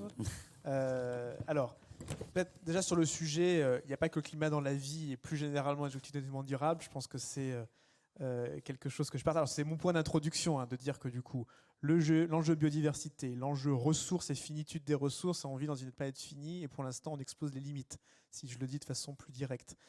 Et aussi l'enjeu social, parce que ce que j'ai peu développé, parce que c'était le sujet de se dire, ça concerne tout le monde, il faut embarquer tout le monde. 2, généralement, ces transitions peuvent être facteurs d'accroissement des inégalités. Donc, du coup, comment est-ce qu'on traite ce point-là? À l'inverse, si on le prend bien, ça peut être aussi un facteur de résorption de ce nombre d'inégalités. Donc, c'est ça qui est intéressant et qu'il faut tirer. Il y a des sujets, bien sûr, de laisser personne dans les impasses et donc, du coup, d'accompagnement. Donc, toute cette dimension sociale dans ces différentes acceptions, c'est quelque chose qu'il faut absolument qu'on embarque et qu'on embarque de ce fait. Alors après, je ne prétends pas qu'on fait le tour de tout le sujet parce que du coup, il y a plein de dimensions et qu'il faut continuer à remettre sans cesse le métier sur l'ouvrage. Mais c'est bien un objectif, j'irais, dès maintenant et pas pour plus tard. Je pense que c'est ça qui est un point important. Et d'ailleurs, c'est une condition nécessaire de la réussite de tout ça parce que comme vous l'avez souligné, cette transformation, j'insiste vraiment sur le fait qu'elle implique tous les segments de la société, tous. Et personne ne peut se planquer, dit différemment. Et donc ça veut dire que pour embarquer tout le monde, il faut que, j'aime pas trop le terme d'acceptabilité, il faut que du coup, pour que chacun agisse, il faut que, à mon sens, il faut que, il comprenne du coup la portée de l'action qu'on lui demande. Et donc ça nécessite du coup d'avoir la mesure, la métrique aussi de ce dont on parle. Ça, je pense que c'est important et c'est pour ça que je vous ai montré mon grand schéma avec toutes les couleurs tout à l'heure qui montrent la taille respective de chaque bloc. Et en fait, le message, c'est tout y contribue et à des niveaux différents. Et puis 2, il y a besoin que si moi, à titre individuel, je fais quelque chose, mon entreprise, mon organisation, etc., il faut que les autres fassent aussi, quelque part, à la hauteur de leurs moyens. Et donc ça, c'est une dimension aussi très forte dans l'équité sociale de cette transition. Et c'est ce à quoi aussi on est vigilant en termes de répartition de l'effort et définition de ce point d'action. Et donc, quelque part, l'interaction avec le monde de la recherche au sens large, j'insiste sur ce que j'ai dit tout à l'heure, qui est de dire, pour que ça fonctionne, tout ce que je vous ai dit là, il y a un besoin massif en fait d'évaluation, de réajustement, de pilotage quelque part. Et je trouve que le dispositif de recherche pourrait être beaucoup mieux mobilisé. Et donc ça, c'est quelque part ça nous incombe aussi que d'arriver à spécifier ce besoin-là et d'arriver à mieux interagir. Et ça, c'est assez majeur sur la période qui vient, me semble-t-il. Le deuxième besoin, il est de se réinterroger sans cesse sur le côté holistique et qu'est-ce qu'on oublie quelque part, parce qu'en fait, vu que tout est dans tout, on a besoin de se réinterroger et de vérifier qu'on embarque bien. Jean citait tout à l'heure l'erreur sur la paléoclimatologie. Il y a probablement d'autres erreurs qu'on est en train de faire maintenant. Et donc, il faut qu'on arrive à avoir les dispositifs de rattrapage quelque part et du coup d'évaluation continue. Et ça, je pense que pour le coup, tout l'écosystème de recherche, il est absolument central là-dedans. Et puis, encore une fois, après, nous, on s'est focalisé parce qu'il faut commencer par quelque chose et parce qu'à un moment donné, on est orienté action sur le court terme. Ce que j'appelle le court terme, c'est le chemin à 2030. Et on est convaincu que la préparation du long terme, elle se fait dès maintenant, et du coup avec une logique de prospective, de préparation, etc., qui doit combiner des choses de nature assez différentes. Donc j'en ai évoqué la recherche fondamentale qui en fait partie, Il y a aussi une logique du coup de tipping point, non seulement dans les conséquences, mais dans l'action aussi, quelque part. Il y a des embranchements qu'on ne doit pas louper. Et donc ça, quelque part, apprécier cela et ces points, je pense que là, il nous faut, enfin, on ne part pas de rien, hein, mais du coup, l'interaction avec le monde de la recherche, il est absolument indispensable. Et puis j'insiste beaucoup, parce que souvent, on peut avoir l'intention... on nous prête de mauvaises intentions, plutôt. Et donc, je réfute tout côté technosolutionniste, etc. C'est-à-dire que les solutions, elles sont autant comportementales que techniques dans tout cela. Il faut les deux, il faut le combiner. Et donc, oui, la recherche, les SHS, etc., sont aussi essentielles que les autres types de sciences, allez dire, pour pouvoir résoudre les problèmes qu'on a à résoudre collectivement. Et donc ça aussi, c'est dans le plan de travail, quelque part. Voilà. Est-ce qu'il y a des questions dans la salle? Oui.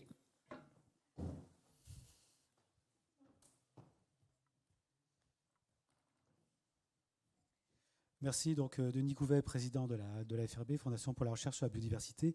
Alors qu'il y a des interrogations sur l'avenir d'Allenvie, est-ce qu'il n'y a pas nécessité de réfléchir à la nécessité d'avoir une arène, une instance, où soit discuté, ou soit promu en fait sciences de la durabilité et transdisciplinarité?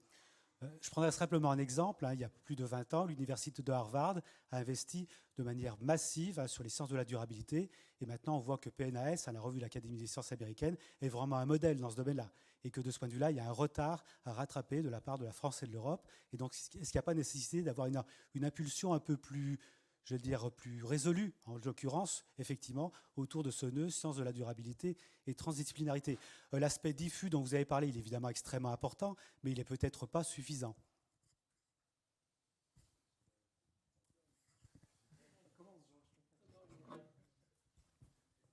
Oui, pour moi, Denis, la réponse est claire. Oui, il faut garder, il ne faut surtout pas que la réforme qui se met en place, disons, nuise à l'interdisciplinarité. Il faut qu'il l'encourage de façon très claire et de façon simple. Voilà, ça vaut pour les domaines que tu as évoqués certainement. Mais voilà, il y a effectivement des grandes universités américaines qui peuvent nous montrer l'exemple. Mais en tout cas, il faut garder cet esprit. Si on le perd dans cette réforme, on aura perdu. Il faudrait plutôt gagner dans ce sens-là, je pense. Alors, je ne suis clairement pas le spécialiste de l'organisation institutionnelle du monde de la recherche, donc je vais le dire avec mes mots. Mais donc, sans conteste, et je rejoins Jean sur le fait de se dire, ce besoin d'interdisciplinarité, je l'ai souligné aussi, il est absolument essentiel, et ça c'est évident. Le besoin d'agence de programme, d'un point de vue expression de besoin, moi, consommateur, quelque part, du résultat de tout cela, je pense qu'il traduit le fait que... il y a besoin à un moment donné d'interlocuteurs et d'ensembliers un peu identifiés qui permettent, en fait, sur une liste de sujets qui est vite extrêmement diversifiée, d'avoir quelques têtes de file, non pas parce que ça veut dire qu'ils sont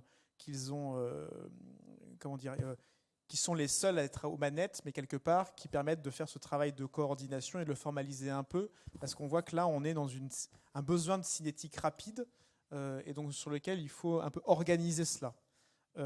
Une fois que j'ai dit ça, et peut-être que ça rejoint aussi le sujet des sciences de durabilité que vous évoquiez, moi en tout cas, ce que je vis depuis 1 an au secrétariat général, c'est que finalement, et les problèmes de biodiversité, de climat, d'adaptation, etc., assez vite, en fait, atterrissent, entre guillemets, sur ce sujet de la gestion durable de nos ressources finies.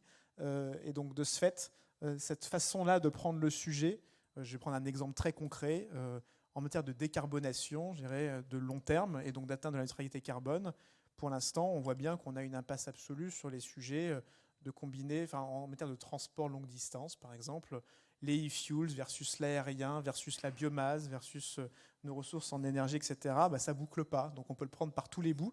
À un moment donné, ça ne fonctionne pas. Et donc du coup, c'est ça qu'il faut qu'on arrive, un peu sur tous les segments, c'est vrai aussi dans les produits de consommation, etc., à arriver à pouvoir non seulement mettre sur la table, mais en tirer toutes les conséquences, je dirais, très opérationnelles, de façon à pouvoir avancer.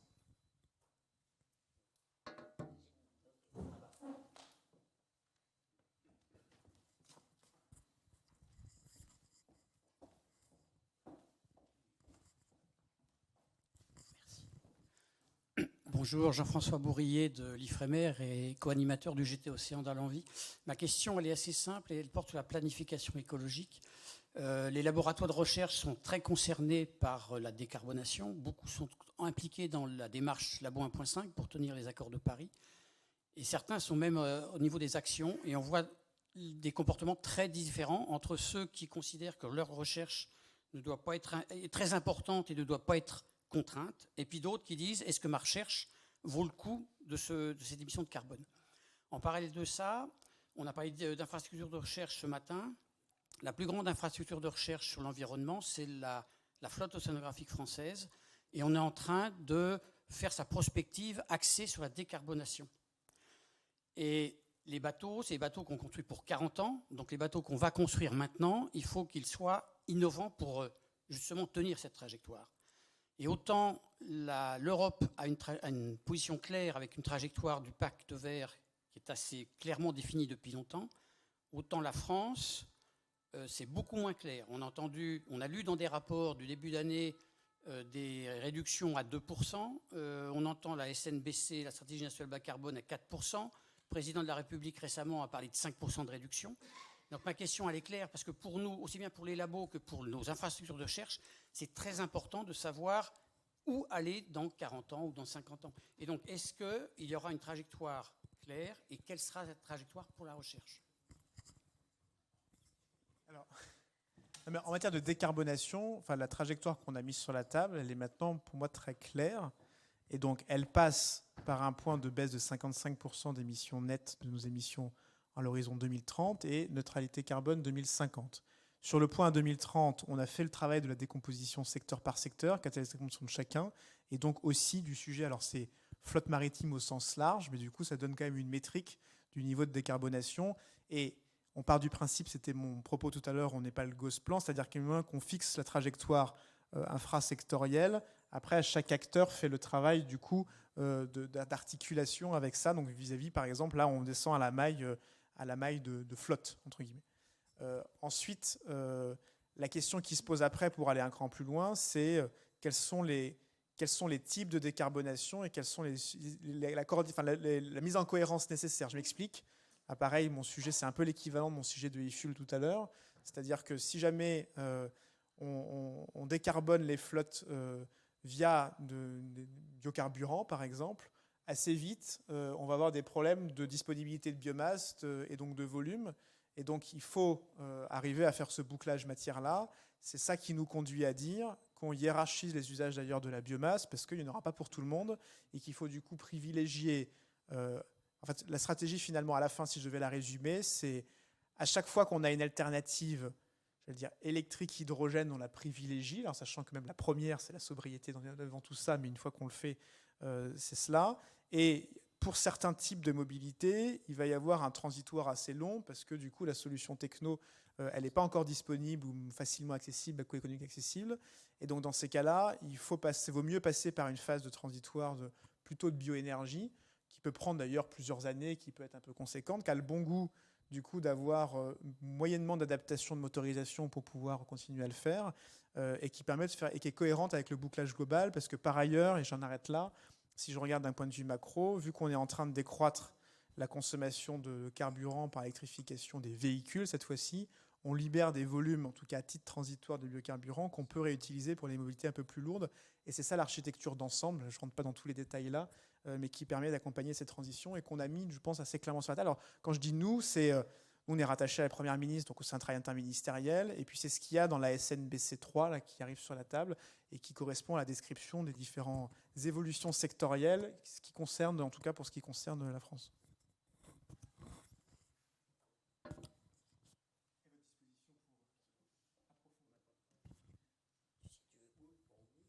Est-ce qu'on a le droit à une question? Je ne sais pas. Alors.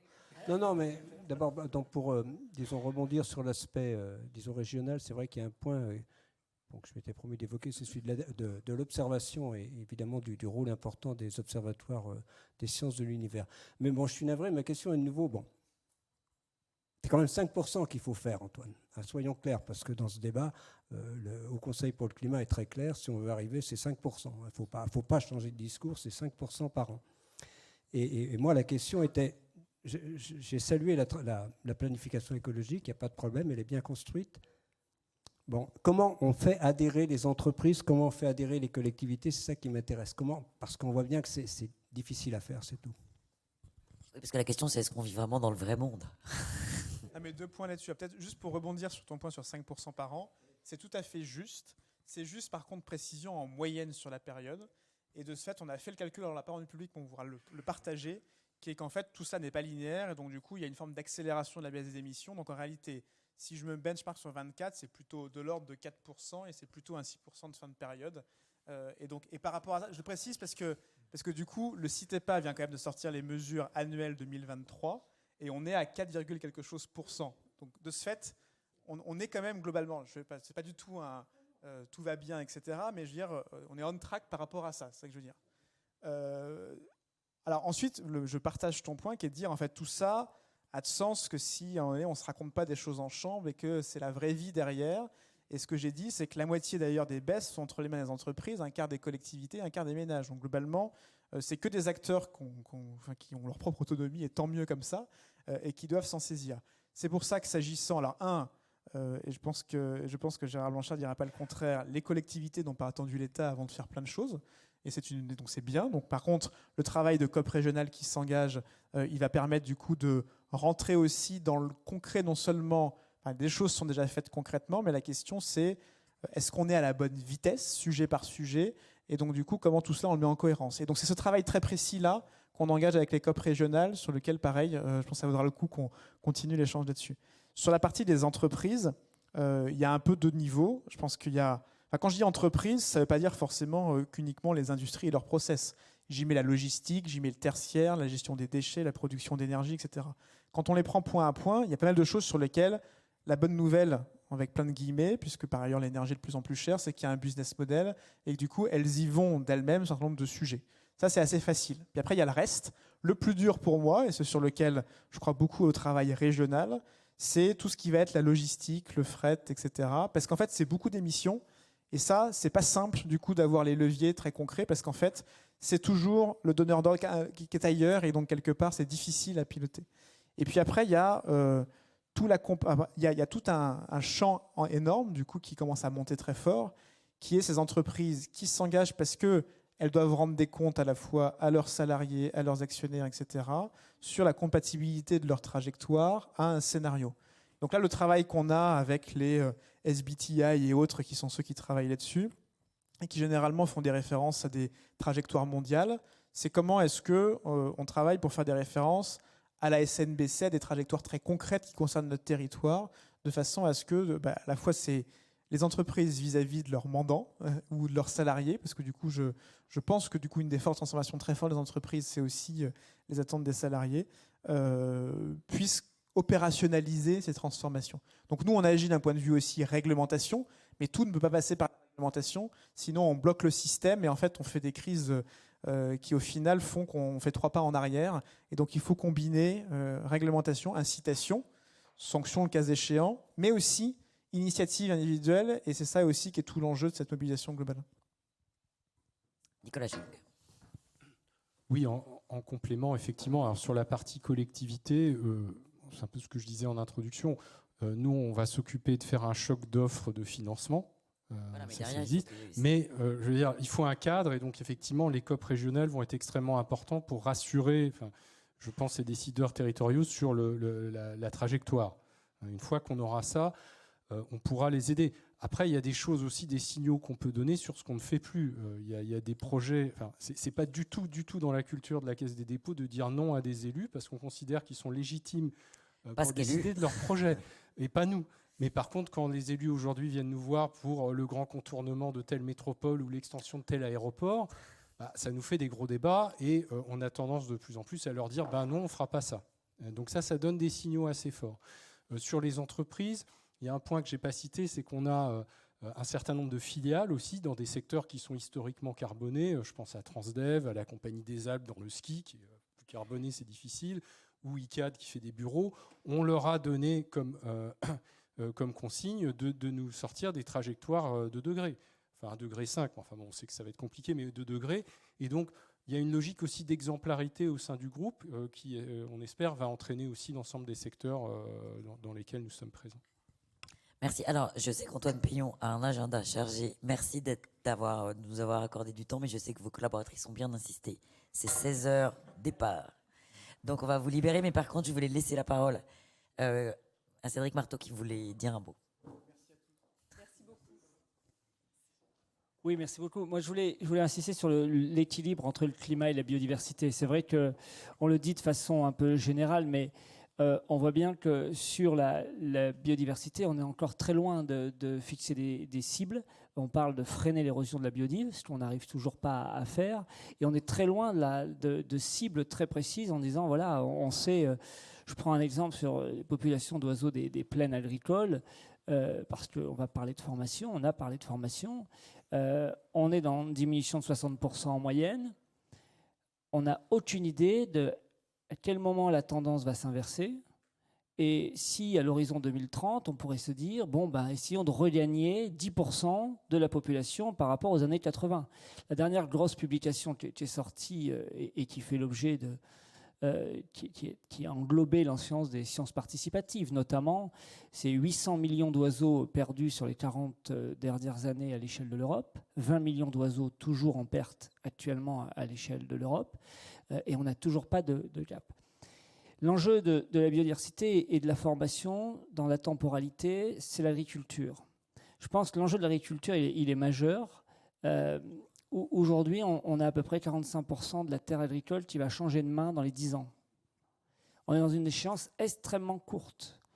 Et pour le moment, on ne voit pas pointer une planification suffisamment précise, notamment en termes de formation, pour dire, voilà, on sera au rendez-vous, sachant qu'ensuite, c'est des métiers anciens qui changent rarement de main.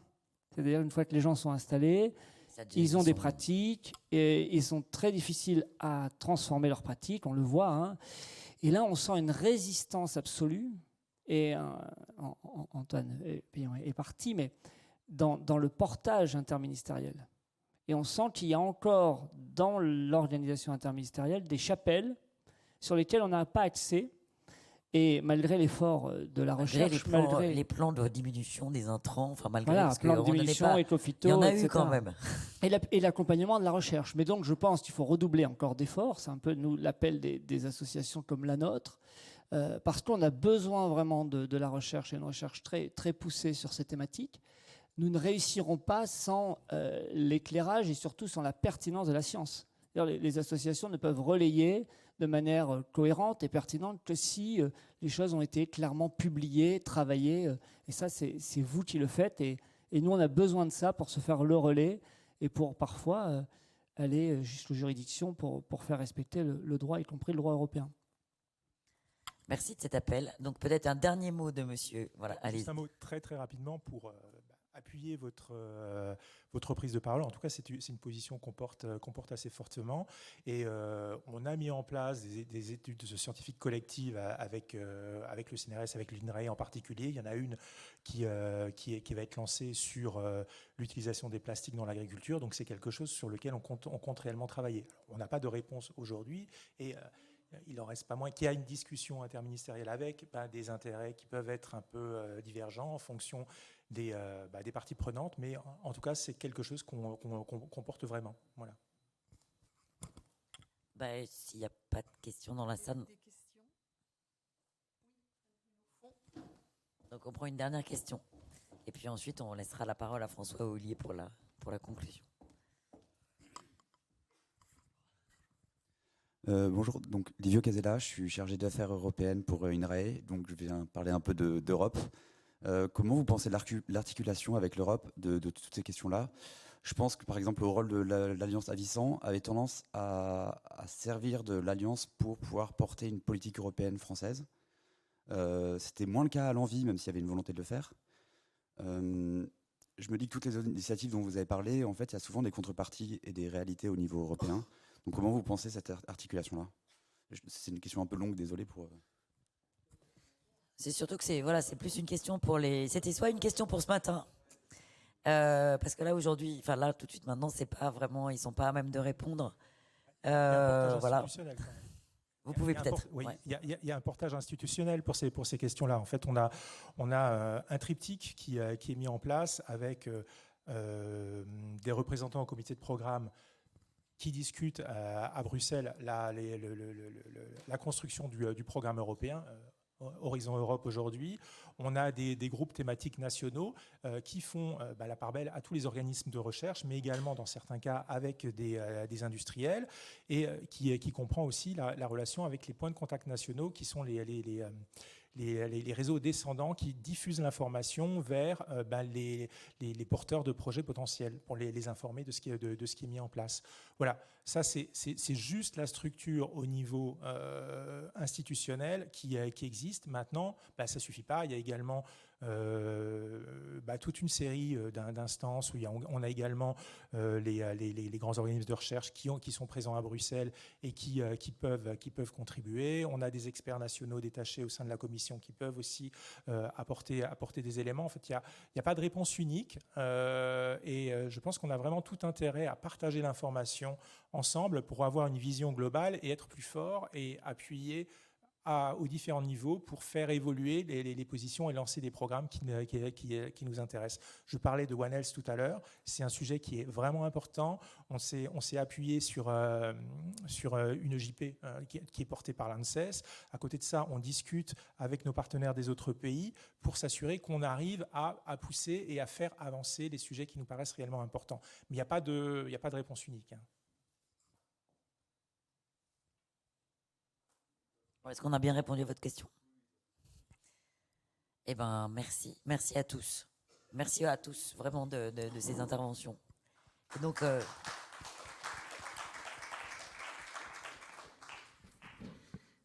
juste un petit mot avant de laisser la parole de conclusion à notre président. Merci beaucoup. J'ai dit en début qu'avec Pascal, on serait sévère pour les horaires, on n'a pas eu besoin. On remercie beaucoup Stéphanie qui a animé tous les débats. On remercie tous les intervenants et les intervenants à distance. Et pour répondre aux questions qui nous sont parvenues, les présentations, on va demander l'autorisation aux présentateurs si on peut les mettre en ligne. Et l'intégralité de cette Assemblée générale a été filmée et sera mise à disposition sur notre chaîne YouTube d'Alenvie. Voilà, je vous remercie et je laisse la parole de conclusion à notre président. Merci beaucoup à tous. Alors, merci, c'est toujours aussi chaud ici et lumineux, là, donc c'est super. On n'est pas déçus. C'est le changement climatique en grandeur réelle. Quelques mots pour revenir sur cette journée. D'abord, pour remercier les intervenants de la table ronde qui vient d'avoir lieu, parce que je trouve que, pas sur la totalité de ce qui pourra être l'activité des futures agences ou de ce qui était l'activité ou ce qui est encore l'activité d'Alenvie, mais ils ont donné des éléments sur au titre de quoi nous travaillons, au titre de quoi les recherches sont-elles faites. C'est pas la totalité, hein, mais je pense que c'était important d'avoir ce regard-là. Et sincèrement, donc, je remercie Antoine Pellion et les 5 autres participants, dont Gérard Planchard, pour leurs interventions. J'avais prévu d'intervenir sur 4 points rapidement. Je voudrais revenir sur un mot qu'a évoqué tout à l'heure Jean Jouzel, sur la simplicité. Alors, je vais être un peu provocateur, vous m'en excuserez, mais je voudrais citer un ancien ministre de la Recherche, dont je crois avoir compris à l'occasion d'une réunion où il y avait des dirigeants d'organismes, ce que je n'étais pas à l'époque, qu'il avait dit que la complexité apparente du système d'enseignement supérieur et de recherche français n'est que le reflet de la lenteur de l'esprit de ceux qui l'analysent. Vous gardez ça pour vous, mais tout ça pour dire qu'il y aura toujours une forme de complexité dans nos organisations. Il y aura toujours une forme de difficulté, voilà, et que donc on aura toujours besoin de réexpliciter, je crois, les raisons pour lesquelles tel ou tel choix ont été faits. C'est pas un agenouillement devant la complexité quand je dis ça, hein. C'est juste, voilà, on va tous chercher la simplicité, mais je suis pas certain que voilà, nous prenions toujours le temps d'analyser les bonnes raisons pour lesquelles c'est aussi complexe. Et puis, deuxième lecture qui m'est revenue à l'esprit, c'est complètement différent. Vous connaissez peut-être un ouvrage de Michel Serres sur les origines de la géométrie. Alors, je parle sous le contrôle d'un grand agronome qui est sous mes yeux, Thierry Caquet, qui est à l'INRAE. Mais quand vous regardez le livre de Michel Serres, la discipline majeure pour l'agriculture de l'époque, les origines de la géométrie, c'est quelque part en Égypte avec l'arpentage, c'est l'agriculture. Donc la discipline majeure pour l'agriculture à l'époque, c'était la géométrie, science éminemment exacte. Quand on entend ce qu'on s'est dit là, ce matin, plus que cet après-midi, mais notamment ce matin, sur la transdisciplinarité, sur les sciences de la durabilité, sur la nécessaire mobilisation des parties prenantes, sur toutes choses auxquelles je souscris, hein, j'imagine mal que nous ayons des organisations parfaitement simples pour traiter de dispositions et de situations qui sont à certains égards marquées spontanément dans leur énoncé par la complexité. À nouveau, ce n'est pas un agenouillement devant la complexité. Je pense que si on peut faire le plus simple, ce sera bien, mais voilà, essayons de ne pas croire que ce sera si facile que ça de faire simple. La deuxième chose que je voulais dire, c'est au titre de quoi les futures agences seront-elles créées. Et finalement, quand j'écoute ce qu'on s'est dit ce matin et ce qui s'est dit cet après-midi, je vois deux grandes raisons. D'une part, développer des fonctions qui manquaient à l'Alliance à l'envie, ou qui n'étaient pas complètement développées, ou qu'on peut faire mieux, ou qu'on peut faire parce qu'on aura plus de moyens. Et d'autre part, alimenter les transitions, comme ça a été dit tout à l'heure par, je crois, Stéphane Pellion, mais aussi par Jean Jouzel, les transformations, hein, puisque c'est bien ça l'intitulé de l'Institut de Sciences Po, c'est la transformation environnementale. Alors, développer des fonctions qui manquaient, ça a été évoqué, c'est outiller une animation éventuellement trop légère, ou lui donner des moyens. On a évoqué la libellule, bah évidemment, si on a plus de moyens, comme il y en a dans les PEPR, on va pouvoir avoir une animation scientifique potentiellement plus musclée, plus de réunions, plus de ceci, enfin ce qu'il faut. Ça peut être, et ça a été évoqué ce matin, des outils de cartographie des recherches, cartographie des disciplines, des compétences, prospectives scientifiques, parangonnage, des éléments qu'on a parfois menés dans le cadre d'Alenvie, mais qui peuvent naturellement être mieux menés, là aussi, s'il y a plus de moyens. Troisième chose qui, pour le coup, a été peu développée dans le cadre d'Alenvie, même si dans mon établissement, on l'a fait, c'est tout ce qui est lien aux parties prenantes. Donc, à plusieurs reprises, on a parlé de comités de parties prenantes. Et je crois que ça a été réévoqué cet après-midi avec des formes différentes quand j'ai écouté Gérard Blanchard ou ce que disait tout à l'heure Cédric Marteau. Donc là, des choses dont on peut espérer qu'elles se fassent effectivement dans ces futures agences. Un point qui a finalement été évoqué, je pense que par Nicolas Arnaud peut-être, et je ne sais plus si c'est en salle, en scène, ou si c'est en aparté, c'est aussi quelque chose, alors pour le coup, une alliance comme Alenvie n'est pas capable de faire aujourd'hui, mais c'est repérer des pépites scientifiques qui sont porteuses d'avenir et d'innovation future ou de connaissances futures. Enfin, j'ai bien entendu ce que disait tout à l'heure Jean Jouzel sur la paléoclimatologie. Et voilà. Donc ça, on peut imaginer que ces agences, elles aient les moyens de faire cela. Je cherche encore à voir exactement par quels outils elles vont pouvoir le faire, mais je peux imaginer qu'il y ait quelque chose d'intéressant.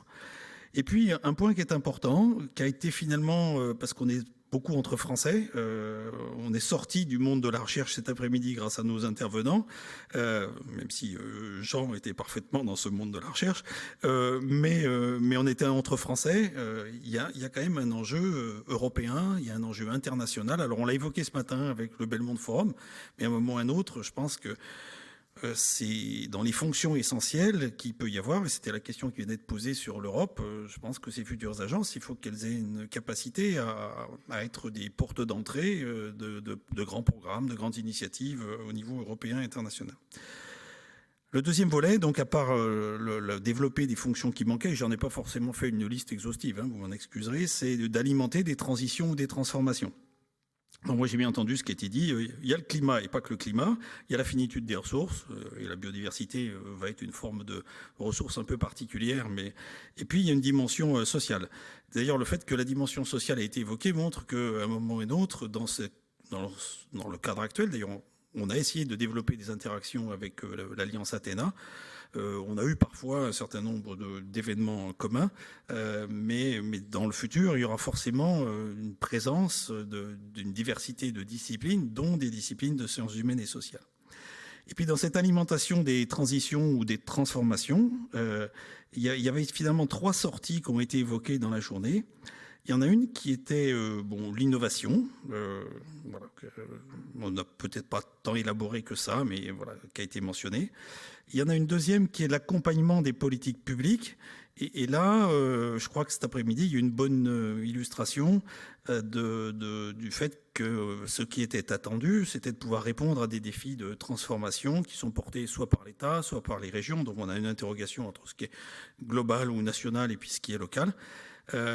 Malheureusement, ce matin, Valérie était à distance et donc je pense que ce qu'elle voulait nous faire passer, c'était aussi cette dimension internationale, l'agenda 2030, les objectifs du développement durable dans leur complexité intrinsèque. Donc je crois que ces éléments-là sont aussi importants, donc accompagner des politiques publiques. Et j'ai entendu, et ça peut être assez exigeant pour les futures agences de programmation, cette boucle entre évaluation, éclairage, anticipation, pilotage, enfin c'est cette sorte de boucle qui amène à avoir une vision des politiques publiques qui n'est pas simplement j'aimerais que vous m'éclairiez sur le quota de pêche de demain matin, c'est plutôt quelque chose d'un peu plus profond qui était évoqué.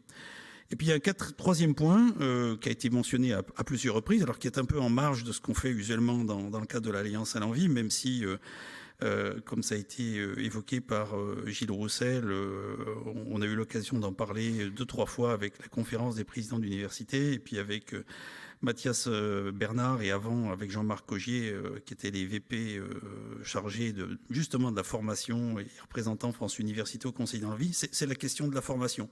Donc qui apparaît quand même comme une question importante. Et puis j'ai le souvenir d'Assemblée Générale qui a déjà traité de ce sujet-là, et on n'est pas toujours été à l'aise dans ce cadre parce qu'on se définit comme une alliance de recherche avec des compétences, et je pense qu'il y aura, enfin il y aura un effort à faire en matière d'usage de compétences. Troisième point que je voulais évoquer, donc après ce retour sur la simplicité et puis ce développement sur au titre de quoi ces agences vont-elles être créées, vous dire qu'a priori, en tout cas moi c'est ma position, je l'ai évoqué ce matin, mais bon, nous on se met dans une logique de passage de témoins. Alors passage de témoins qui ira à la vitesse à laquelle les choses se passeront, donc je ne peux pas en dire plus, je ne suis pas le garant. Dans ce passage de témoins, je pense que c'est important de se souvenir qu'il y a un certain nombre de réussites, et donc il y avait un des documents là qui avait été mis dans la salle où on pouvait boire un café, mais il y a un certain nombre de résultats, de choses qui ont été bien faites par l'Alliance à l'envie, donc il ne faut pas les perdre, il ne faut pas jeter le bébé avec l'eau des bains. Il y a quelque chose qui a été évoqué, qui est ce matin principalement, mais dont j'ai entendu une sorte d'écho cet après-midi, c'est que finalement, alors je ne sais jamais très bien combien de milliers de chercheurs sont représentés par les membres de l'Alliance à l'envie, mais enfin on arrive à des dizaines de milliers, enfin des choses assez colossales. C'est une ressource, c'est un gisement de compétences, c'est une assemblée, un creuset, enfin voilà, vous prenez le terme que vous voulez, qui est absolument remarquable, qui était organisé ou qui est encore organisé avec des groupes comme ci, comme ça, des groupes plutôt disciplinaires, plutôt thématiques, plutôt par enjeu, et dont on a vu qu'ils pouvaient être très utiles à certains moments pour pouvoir réagir rapidement parce que ces gens se connaissant ou avaient la capacité à un moment pour répondre à une question d'être mobilisés. Donc ça, c'est quelque chose qu'il faut à tout prix ne pas perdre, parce que c'est quelque chose de discret, c'est pas quelque chose de très c'est instrumenté parce qu'il y a quand même des groupes, il y a des réunions, il y a des comptes rendus, mais c'est quelque chose qui ne donne pas lieu forcément à des productions avérées, mais qui a une grande valeur. Et ça a été évoqué ce matin quand il y a eu les présentations sur tel PEPR, où on a vu que des choses avaient pu émerger parce que des dispositifs étaient constitués et que ces creusets, d'une certaine manière, existaient. Après, il y a un certain nombre de points d'attention, et je ne suis pas sûr que la réunion d'aujourd'hui y ait complètement répondu. Je reviens sur un point que j'ai évoqué ce matin, qui a été porté à l'occasion de la table ronde à laquelle je participais, c'est, in fine, quand les agences se seront déployées, est-ce qu'elles couvriront ou est-ce qu'elles prioriseront ? Ça reste un point d'interrogation. J'ai bien entendu les deux. Et donc, voilà, ça reste pour moi un point d'interrogation. Et je pense que ça l'est, pour un certain nombre d'acteurs de la communauté scientifique qui vont immanquablement, parce que les gens sont organisés comme ça, dire, mais tiens, finalement, mon sujet, mon thème, mon domaine n'y est pas, ou n'est pas comme ci ou comme ça. Donc cette question va se poser, et elle se pose déjà. Une deuxième question qui est localisée ou globalisée. C'est-à-dire qu'on a quand même eu des propos qui étaient très nationaux, qui, grâce aux interventions de cet après-midi, sont devenus régionaux, grâce à Gérard Blanchard, et puis y compris ce qu'a dit Stéphane Pellion. Puis il y a aussi ce besoin de mettre en perspective ce que nous faisons à l'échelle mondiale, quand même. Donc voilà, c'est un point d'interrogation. Le troisième, c'est ouvrir ou intégrer, que j'ai évoqué ce matin aussi. C'est-à-dire que je ne vais pas redire ce que j'ai dit sur l'océan, mais après, Roussel a dit la même chose sur la ville, mais il va y avoir, et tout à l'heure, je pense que les intervenants ont dit, tout est dans tout à un moment. Hein, donc quand on a la question a dû être posée à Stéphane Pellion du découpage entre agences, comme évidemment le climat a des interactions avec la biodiversité avec les ressources avec les usages qu'on en fait, enfin bon bref, il y a tout ça boucle. Mais donc à certains moments, on va avoir besoin de visions très intégrées, plutôt sectorielles, pour faire traiter des morceaux du système et puis mais en faisant cela, on va siloter, enfin puisque l'expression a été utilisée ce matin. Et puis à d'autres moments, on voit bien que par exemple le climat, c'est pas un silo, c'est un truc hyper transverse, et donc il faut pouvoir regarder les choses sous ces deux angles-là. Tout ça milite pour qu'il y ait bien des interfaces entre agences et qu'il y ait des interfaces au sein des agences, puisqu'il y aura des piliers, hein, ce que j'ai entendu dire ce matin. Et je ne suis pas encore complètement sûr de bien comprendre comment ce truc-là va exactement marcher. J'ai entendu nos bonnes intentions, mais on avait le même sujet avec, d'une certaine manière, dans l'envie, les GT, les JET, donc des groupes plutôt thématiques pérennes, et puis des groupes sur des enjeux qui se recomposent potentiellement. Donc cette question des interfaces et du découpage est toujours importante. Point d'attention, c'est sur comment elles vont fonctionner. Donc j'ai entendu, et je crois que tout le monde l'a dit, que ce qui était envisagé, c'est que par celles et ceux qui vont emporter dans un premier temps, c'est qu'elles soient agiles, qu'elles soient inclusives, qu'elles soient transversales. J'ai aussi entendu dire que dans le fonctionnement, on pourra s'appuyer sur les outils numériques. Pas grand-chose d'ordre à ajouter là-dessus. Et peut-être quand même, à la fin, vraiment deux questions d'ordre 1 qu'on n'a pas complètement traitées. On n'est pas d'ailleurs en situation de les traiter, parce que ces choses-là vont se traiter au niveau du ministère de l'Enseignement supérieur de la Recherche ou dans un cadre plus large. Mais deux questions. Une qui a été évoquée par Gilles Roussel, c'est un moment ou un autre. C'est intéressant de se poser toutes les questions que je viens d'évoquer, mais tout dépend de la taille du gâteau et des moyens qui y sont alloués.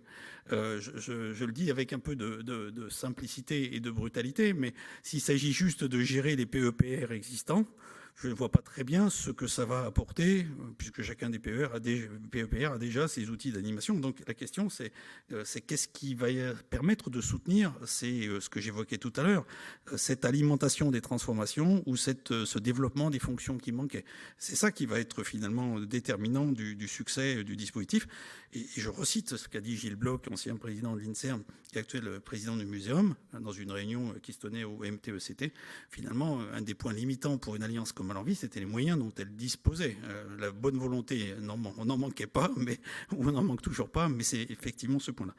Et puis la deuxième question d'ordre 1 pour moi, c'est peut-être lié au sujet océanique qui m'intéresse actuellement, quoique ce soit vrai aussi du climat, que ce soit vrai de la biodiversité, que ce soit vrai des questions de sécurité alimentaire, que ce soit vrai aussi des villes, même si elles sont ancrées dans les territoires. C'est la dimension européenne et internationale. Hein. Je pense vraiment que si on fait des choses, et c'est pas... On a eu des réussites dans le cadre d'Alenvie, avec des moyens finalement limités, ça a été évoqué ce matin, mais il ne faut vraiment pas qu'on rate ces éléments-là. Voilà, donc quelques points d'attention que je me permettais de partager avec vous. Je ne sais pas sous quelle forme je peux les transmettre, mais enfin voilà, ça me permettait de m'exprimer sur cette question-là avec un peu de liberté. Et je vous remercie, Pascal et Sylvain, de m'avoir fourni cette occasion de le faire. Quatrième point que je voulais dire, qui sera très, très rapide, que j'ai déjà évoqué, c'est...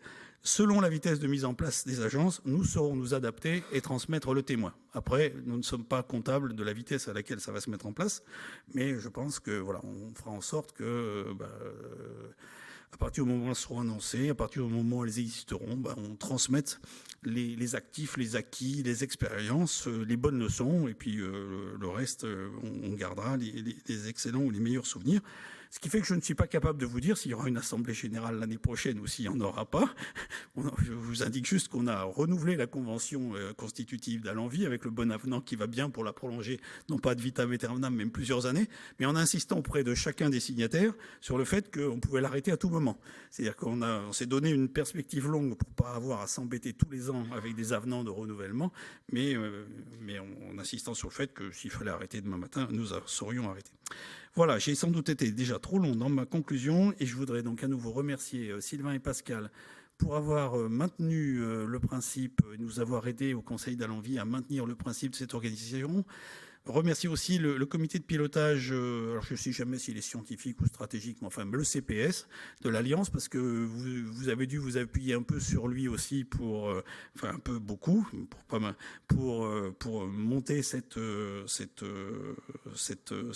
assemblée générale. Remercier les animateurs qui, à des titres variés, de groupes métiers, de groupes transversaux ou de groupes thématiques, font en sorte que l'Alliance continue d'exister. Tout à l'heure, on parlait d'une CRA sur l'océan. C'est encore d'actualité. Le document, il a dû être transmis au Belmont Forum récemment. Il a bien fallu que le groupe thématique océan soit efficace et soit présent. Donc on ne va pas arrêter comme ça demain matin. On va continuer tant que d'autres dispositifs encore mieux, plus performants, plus beaux, plus grands ne seront pas en place. Donc merci à tous. Et puis merci à Stéphanie, parce que je crois que voilà, tu as pris le temps d'interagir avec chacun des membres des tables rondes pour qu'ils puissent avoir un discours à la fois ce qu'ils avaient envie de dire et en même temps que ce soit articulé. Donc merci beaucoup de nous avoir accompagnés cette fois encore. Voilà, bonne fin d'après-midi et bon retour à celles et ceux qui, comme moi, vont prendre incessamment un train pour aller dans le Grand Ouest et rejoindre Nicolas Arnaud d'ailleurs. Merci, au revoir.